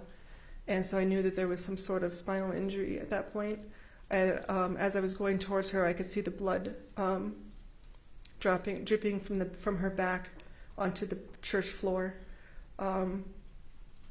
Was she still seated at this point, or was she? She was leaning, kind of on a pew. Okay. And in my smaller bag, I carry trauma shears, and so I started cutting up the back of her jacket to try to find where she was bleeding from. And at some point in time, I believe it was Ann Shim, our second AD, asked me if there's anything that I needed or she could do for me. And before that, I'm sorry, I called out on the radio for somebody to call 911. We would need an ambulance. And Ann then asked me if I needed anything, and I asked her to get me my bigger trauma bag, because that's where I keep my trauma-related items. And she did, and I asked her to also call Matt Hemmer, who's one of our electricians. I asked her to call him because he had some previous military experience medically, and he was one of the people I knew I could get up there to help me. Being the only medic and 2 patients is not easy. And so I had him just take over for Joel while I tended to Halyna. And so if you can kind of explain to us what kind of treatment you attempted with regard to Miss Hutchins. When I cut up the front of her, or the back of her jacket. I'm sorry. I grabbed some gauze and I put it on the one hole that I could find at that point. And I asked, at that point, I believe it was Reed was next to me. I gave him a glove and I asked him to hold that gauze there. And sometime in the meantime, we had moved the pews, or the guys had moved the pews away and laid her down. And I went to the front of her to cut up the front of her shirt, to the chest area, to try to find the other hole, knowing that Joel had been shot. I knew that it was a through and through, or in one side out the other. You already suspected that it was a through and through? Yes, because Okay. because of the way that Joel was screaming in pain. I knew he had likely, whatever had gone through her had gone into him as well. Okay, please proceed. So I cut up the front and I could not find an entrance wound, and so I had to keep looking until I found the other wound. I didn't know what was entrance and what was exit at that point. And when I did, I grabbed another gauze that I have and I put it there to apply pressure. And I'm not sure at what point. I think I asked Serge or somebody else who was nearby to hold that and apply pressure while I went and grabbed oxygen. Okay, and so give us just a little bit of information about your oxygen apparatus and what you did with that. It's in my main bag, so I grabbed my main bag and pulled it over, and it's a non-rebreather, so it's the mask that goes over the face, and it has a bag at the bottom that inflates, and so the oxygen is delivered that way through the mask. It's got the things go around the back of the head, hold the mask on. Okay, and just to be clear, we heard some testimony earlier in the trial about Ms. Hutchins being intubated. Did you have anything to do with that process? I did not. Okay. Go ahead and proceed. So I put oxygen on her, and I called back to the ambulance. On the radio. I'm sorry. I called back on the radio to make sure to have somebody call back, or whoever was communicating with 911, that we would need 2 ambulances and a bird at that point, because I knew Joel would need an ambulance and she was going to need a helicopter. You already knew she was going to need a helicopter. With that kind of trauma, yes. We are 15, 18 minutes from the hospital, from town, and with the way that she was bleeding, I knew she was going to need more than we could provide, or an ambulance could provide, or Santa Fe hospitals could provide. She needed to go to the trauma center in Albuquerque. Okay. And do you have any knowledge about the condition that a patient has to be in order for the helicopter to take off? They need to be stabilized. And do you know why that is, given your medical training? I do not. Okay, fair enough.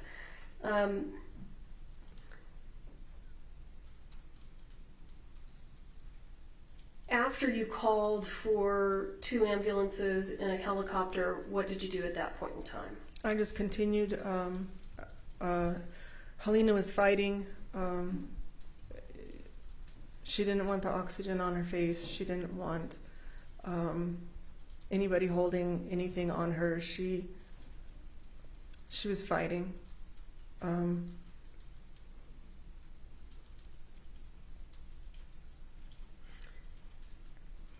And Serge was there too. Were you, after we understand that you were providing oxygen and that Ms. Hutchins was struggling with that, was there anything else that happened other than that before paramedics arrived and took over that you can recall?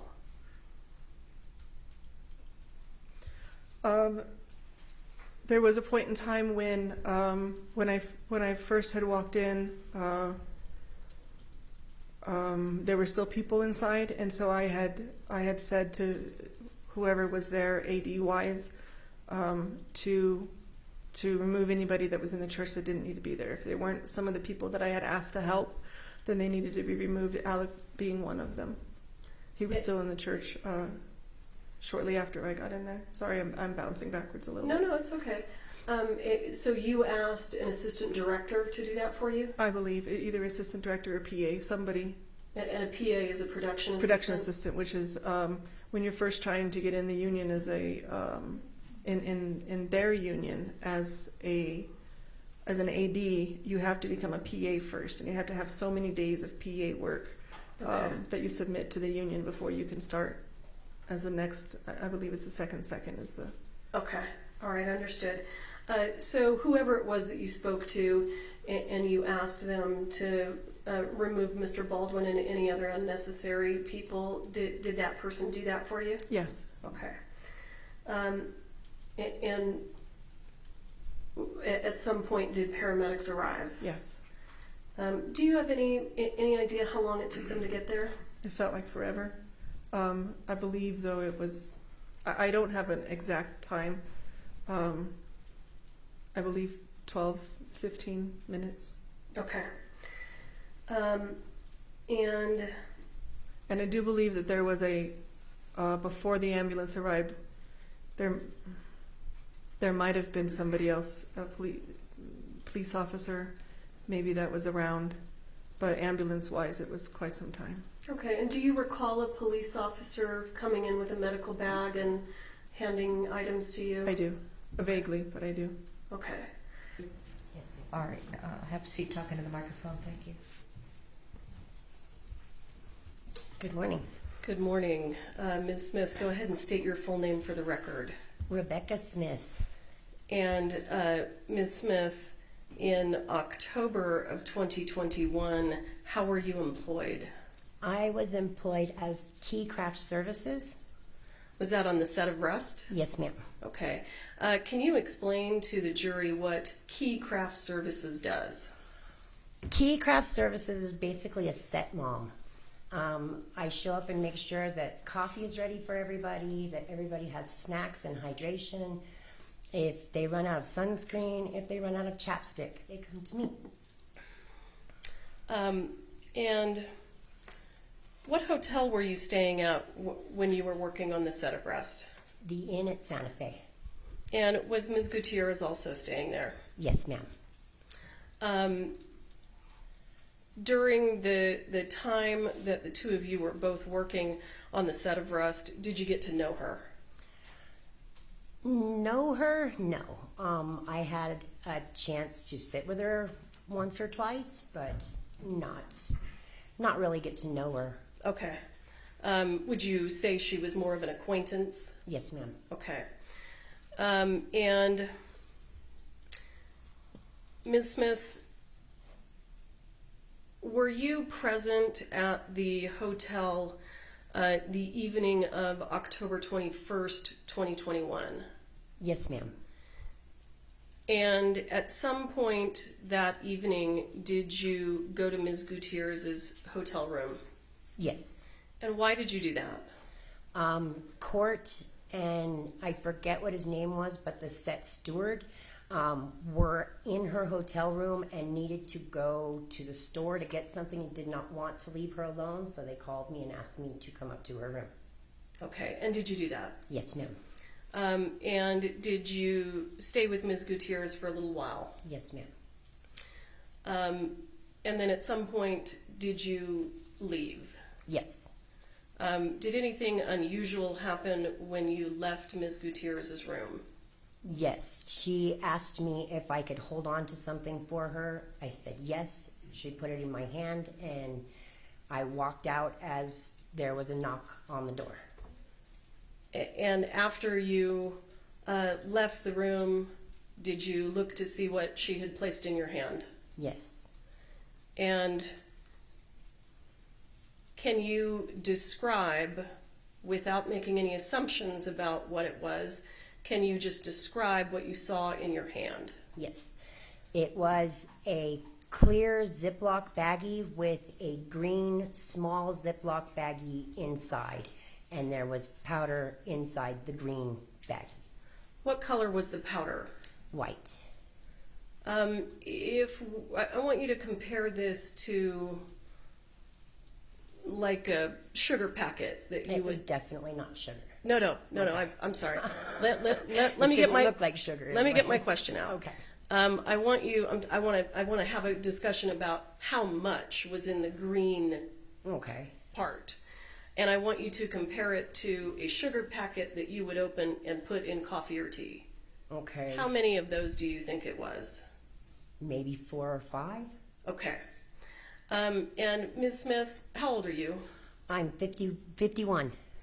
And when you were a younger person, did you have an opportunity to use the drug cocaine? Yes, ma'am. I'm a recovering addict.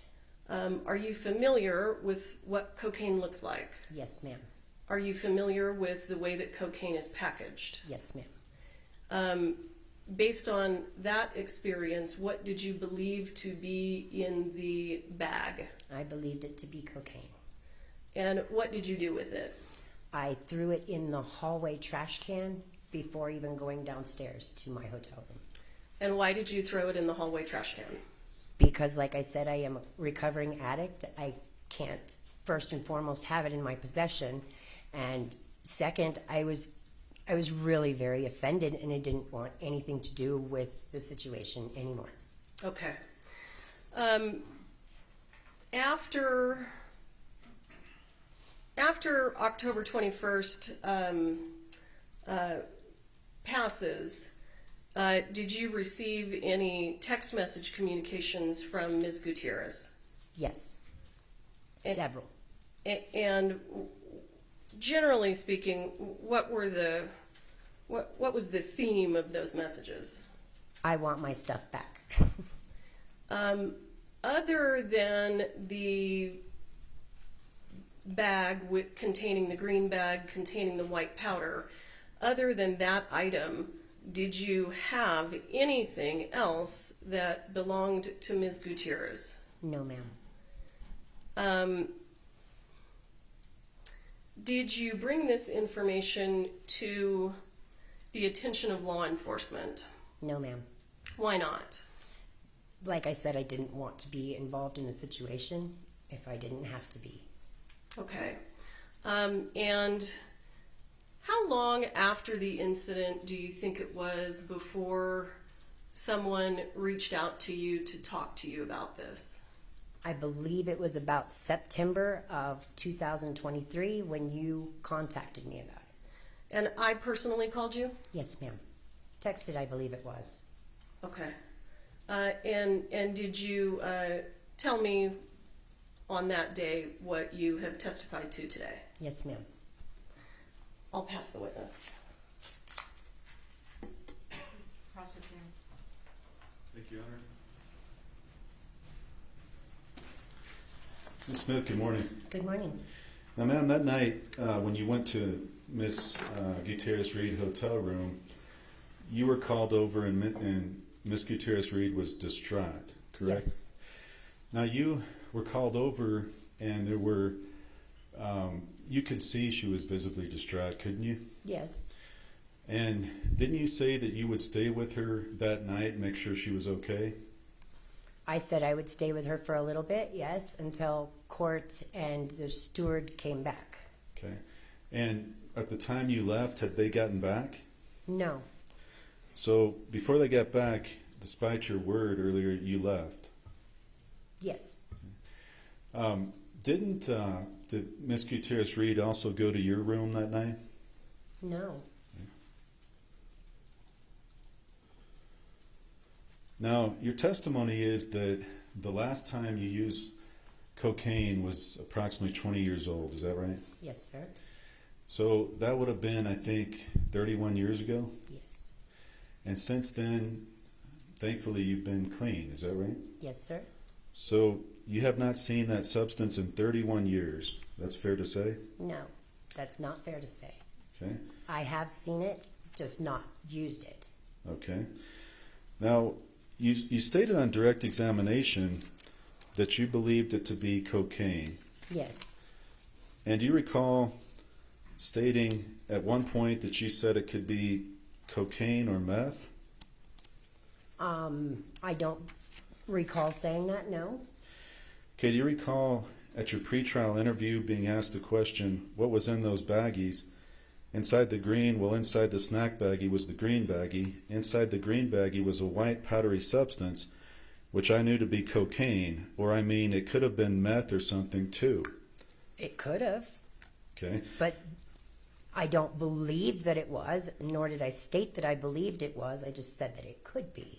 And that was my question. I'm just asking if you said it could have been meth too. Correct. So in reality, it could have been a number of other white powders. Would you agree with that? Sure. Do you know what creatine looks like? No. Protein powder? Yes, because I work in craft services. Okay.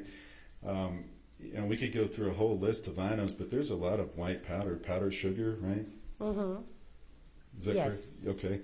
So the reality is you have a belief, but you don't know for certain what was in that bag, do you? Correct. Now, that was never tested, No. and that was never provided to law enforcement. No. How long did you hold that baggie before you threw it in the trash? I didn't make it all the way down the hallway. So, how many feet do you think that was that you walked? I don't even know how many feet the hallway is long, so Can you look at the courtroom and estimate, just telling us? possibly to the distance of the gentleman in the blue suit. Okay, is he seated Right at council here, table? yes. So, would you agree with me that's about 20, 25 feet? Sure. Okay. So you walked 20, 25 feet, and were you looking at that bag the whole time, or were you having it down by your side? At first it was down by my side, and then I, of course, raised my hand to look. Okay, now, weren't you walking past some police officers too? Men in uniform, not sure whether they were police officers. Well, what do the uniforms look like? They could have been armed security. I did not see an actual badge, so I could not say for sure that they were police. They were men in uniform in either security or police. Well, do you recall being asked the question, why didn't you just hand it back to her? And you said, because I didn't want to do anything in front of the police. On page 19 of your interview? Yes. So at that time at your interview, you indicated they were police. I indicated that I believed that they were police, yes. No, you didn't say believe. You said, because I didn't want to do anything in front of the police. So were they police or not? I don't know. So you walk down 25 feet, you look up at it, and then you throw it in the trash. Is that right? I looked at it and then waited for the trash can, of course. I didn't throw it on the floor or anything, so I did have to wait for the trash can to be there. Sure. So you, in fairness, you probably had 5 seconds to look at this bag. Is that about right? Yes. So you had a 5-second glance through a white baggie and a green baggie, and you then based your conclusion on that. Is that right? Yes, sir. Okay. Now, you also said that you thought this was about 4 to 5 sugar packets. Correct. Okay. Well, do you recall previously stating that you didn't know what the weight was? Correct. And do you recall indicating that it could be a couple of pounds? No. Okay. No. Well, do you recall being asked question, so you have no experience with weight, and you testify, well, I don't know what it weighed. I mean, could be an 8-ball, but I don't even know what an 8-ball weighs. So, I mean, that's like asking me how much this weighs. I don't know. It's a couple of pounds. You want to see this? No, I don't need to see it. What I was referring to was a body armor that I had already opened and taken a couple of drinks of, and I held it up and said, I don't know what this weighs. Maybe a pound or 2. That was in reference to the body armor, not to the baggies. Okay, well, in reality, in a 5-second glance, would you agree with me? You have no idea what the weight was. Correct. Okay.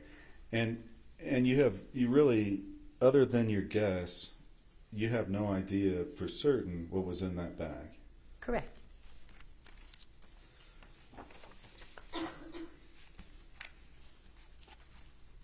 Then I have, may I just have one moment?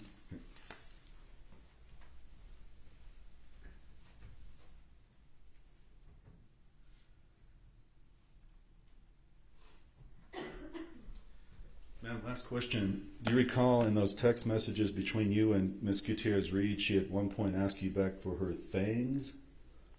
Plural? Yes. Okay. And so things is more than one, right? Yes. Okay. I have nothing further. Redirect. Ms. Smith, have you ever seen powdered sugar packaged like that? Never. Have you ever seen regular sugar packaged like that? Never. Have you seen cocaine packaged like that? Yes. You were asked some questions about your contact with Ms. Gutierrez inside the room. Did you, when you were in there, in Ms. Gutierrez's room visiting with her, did you speak with her? Yes. Did she mention to you that she was extremely worried about Ms. Hutchins and Ms. Hutchins' death? No, ma'am. What specifically did she say to you when you were in her room with regard to any concerns that she had? She was concerned about her career. She was concerned about being prosecuted because somebody got shot. All right. Nothing further. Thank you, ma'am. Thank you. Ask one more question.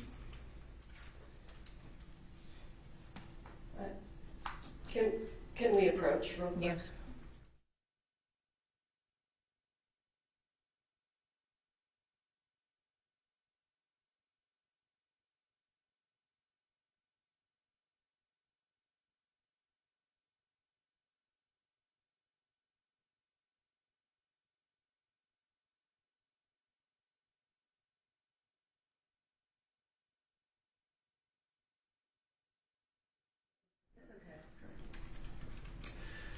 Ma'am, you were the one that told Ms. Gutierrez-Reed that night that Halyna had passed, correct? Yes. Okay. Nothing further, Your Honor.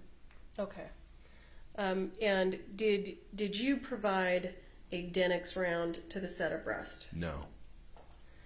And it's your testimony that the Denix rounds actually don't really fit in the revolver. Is that right? The ones that I've tested do not. Okay. Because of the seam. Because of the seam. And it appears overall that they're oversized, very slightly, but it's enough to prevent them from being inserted into a revolver. Okay. And do you know a gentleman by the name of Billy Ray? I don't know him personally. We've communicated. Actually, no, excuse me. Let me back up. We did meet briefly. We met briefly. He owns a similar company providing weapons and props as well as dummy rounds and blanks to productions. I believe he's a set designer. Did you reach out to Billy Ray with regard to supplying dummy rounds to the set of Rust? I did. Again, PDQ, everything we had slated in inventory was to be used on 1883. So we didn't have any 45 Colt dummy rounds. So I reached out to Billy Ray by text and asked him if he did have any in stock because they needed more. And did he have any? He did not, but what he did have, which appears on camera, and to anyone else, if you were to insert what he did have into a leather gun belt from 3 feet away, you wouldn't know what was in that gun belt. And so what he had was very specifically, he got back to me and said, I have 98 4440 dummy rounds and 42 3840 dummy rounds. And were those provided to the set of Rust? He met up with Sarah Zachary, and that's how they ended up, I'm assuming, on set. And are you the person that connected them so that Ms. Zachary could obtain the dummy rounds? Yes. So, to the best of your knowledge, did Billy Ray provide any 45 long Colt dummy rounds to the set of Rust? No, I mean, he was very specific. I mean, casually you'd say, well, I've got 3 boxes that'll work. But he went into greater detail. Okay. And let me stop you there. And when you were talking about having a 38-40 or a 44-40 dummy round in a gun belt, you said that the viewer wouldn't know what they were looking at. That's correct. And is that because they look very, very similar to 45 long Colt? Yes. Okay.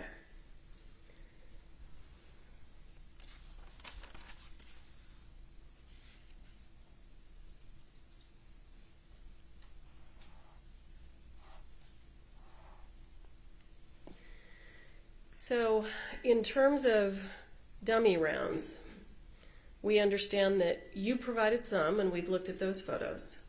You've testified that Billy Ray provided some, and you've explained that to us. Was there anyone else who provided 45 long Colt dummy rounds to the set of Rust? Yes. Who's that? That was Hannah. And if you know, where did Ms. Gutierrez say that she got the dummy rounds from that she took on to the set of Rust? It was the same supply that she had gotten from Thale that she used on the Old Way. And how do you know that? It was just conversation and text message. She told you? Yes. Okay. I'm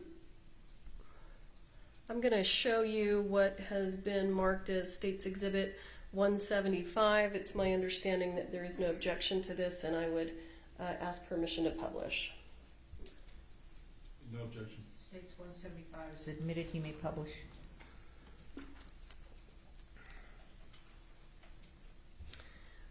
Sir, have you seen this before? I have. And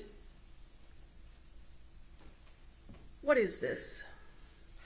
It's a conversation. Who's participating in the conversation?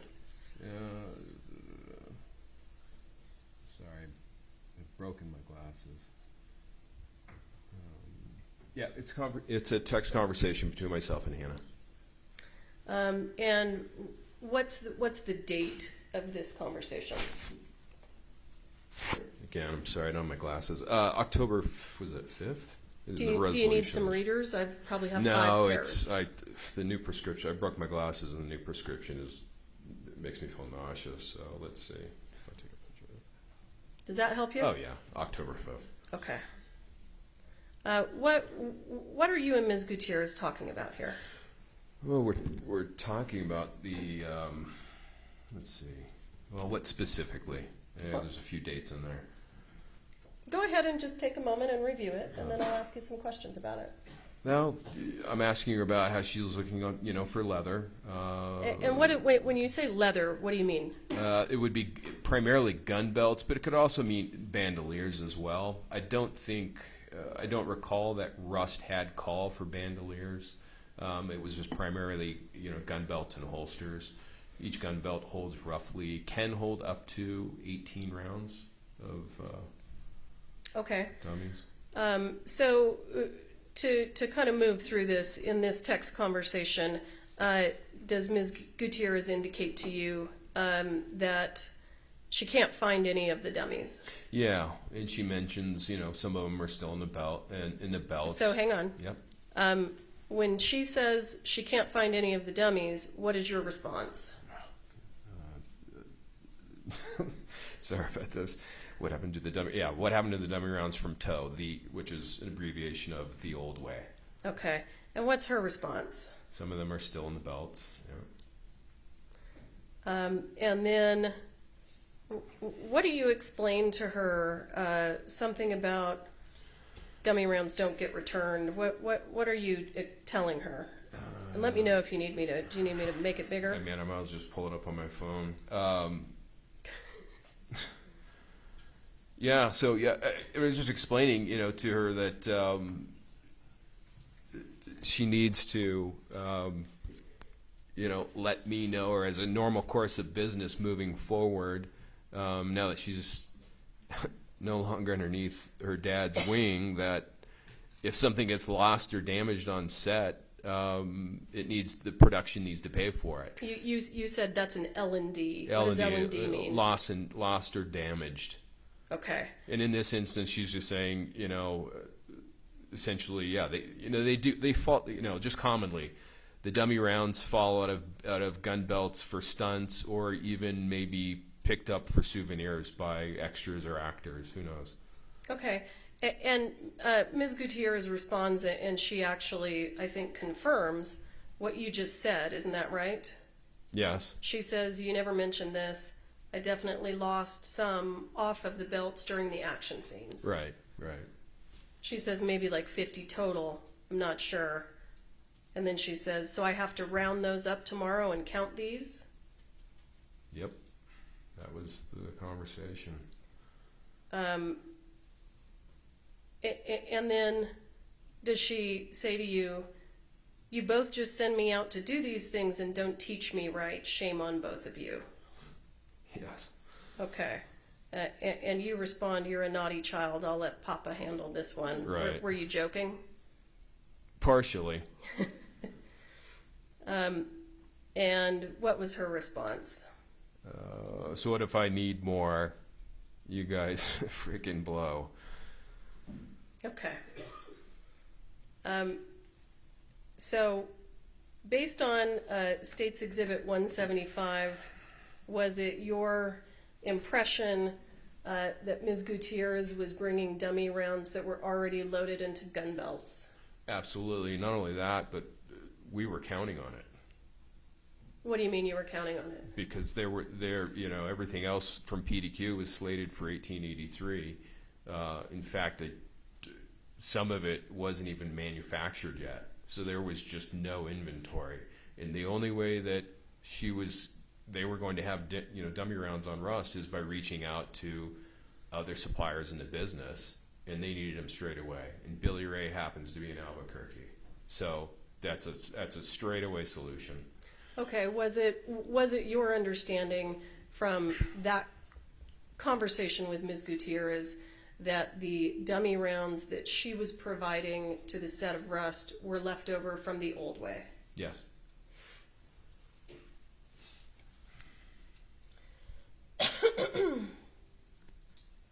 I'm going to take you to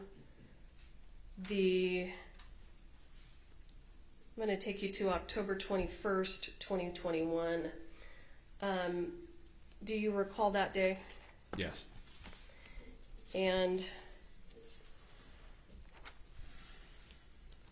let me ask you, prior to October 21st of 2021, were you ever physically present on the set of Rust? No.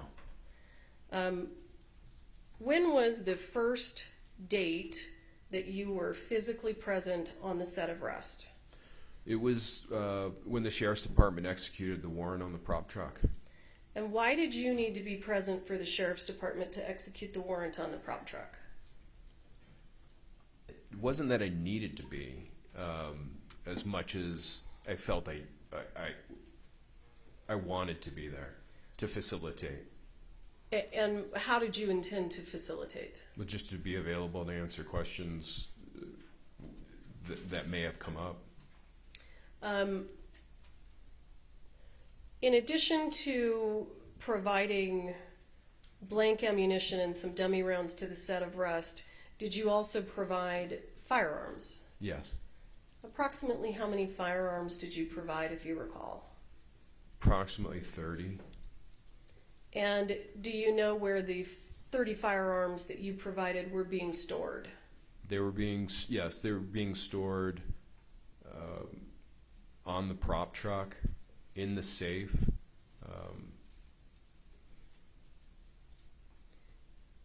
Okay. Yeah. And let me ask you specifically, did you provide to the set of Rust the Pieta 45 that became Mr. Baldwin's prop gun? I did. And where did you get that gun from? Those guns came from Pieta's. Pieta's an Italian manufacturer, and they supplied, or they have a principal, and I think it's a single importer located in California, and I purchased them specifically for the Rust show directly from their facility in California. And do you know when you purchased that gun, was it new or was it used? Baldwin's gun was brand new, as were I believe it's 11 of the 12 revolvers that were rented to the Rust production were all brand new. So I'm going to take you back to October 21st. On October 21st, did you find out that there was some sort of an injury that had taken place on set? I did. I missed a call from Sarah Zachary, and quickly thereafter she sent me a single word by text in all caps, emergency. And when you received that text, what did you do?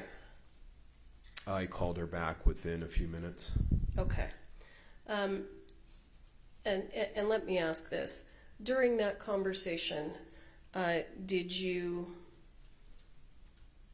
tell Sarah Zachary to do anything with any of the dummy rounds or firearms or anything like that on set? No, absolutely not.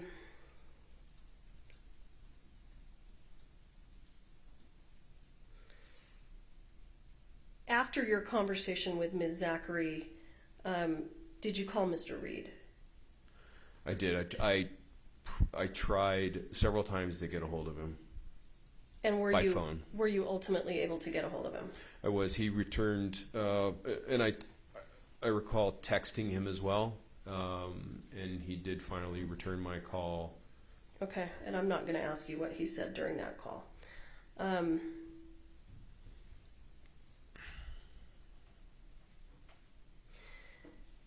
During the filming of Rust, did you occasionally communicate with Ms. Gutierrez? Yes. And was there a time that you and Ms. Gutierrez had a disagreement? The primary disagreement occurred on October 16th. And what was the subject matter of that disagreement without saying what anyone said? Subject matter related to an accidental discharge of a blank on the set of Rust. Okay. After the disagreement that you had with Ms. Gutierrez on October 16th, did you, if you recall, did you speak to her again before this, between the 16th and the 21st? No. And why weren't you speaking to her? Was there anything that she did or said during the October 16th conversation that was upsetting to you? Well, it was clear that she was emotional. She sent me a text message back that had a number of expletives associated with it, and so, you know, I just felt that she needed some space, and maybe an apology was due, and I was just going to give it some time. An apology was due to who? Well, I thought to me. Okay. Understood.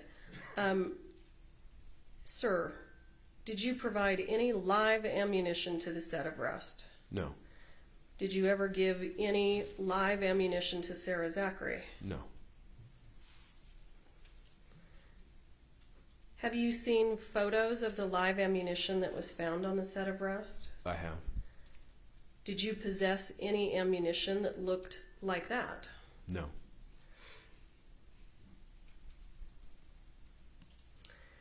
At some point in time after the incident on the 21st, did you become aware that you were perhaps being blamed? I started to sense that there was efforts to redistribute blame or the cause of this accident. Was there a morning news show that you watched that? I'm going to object.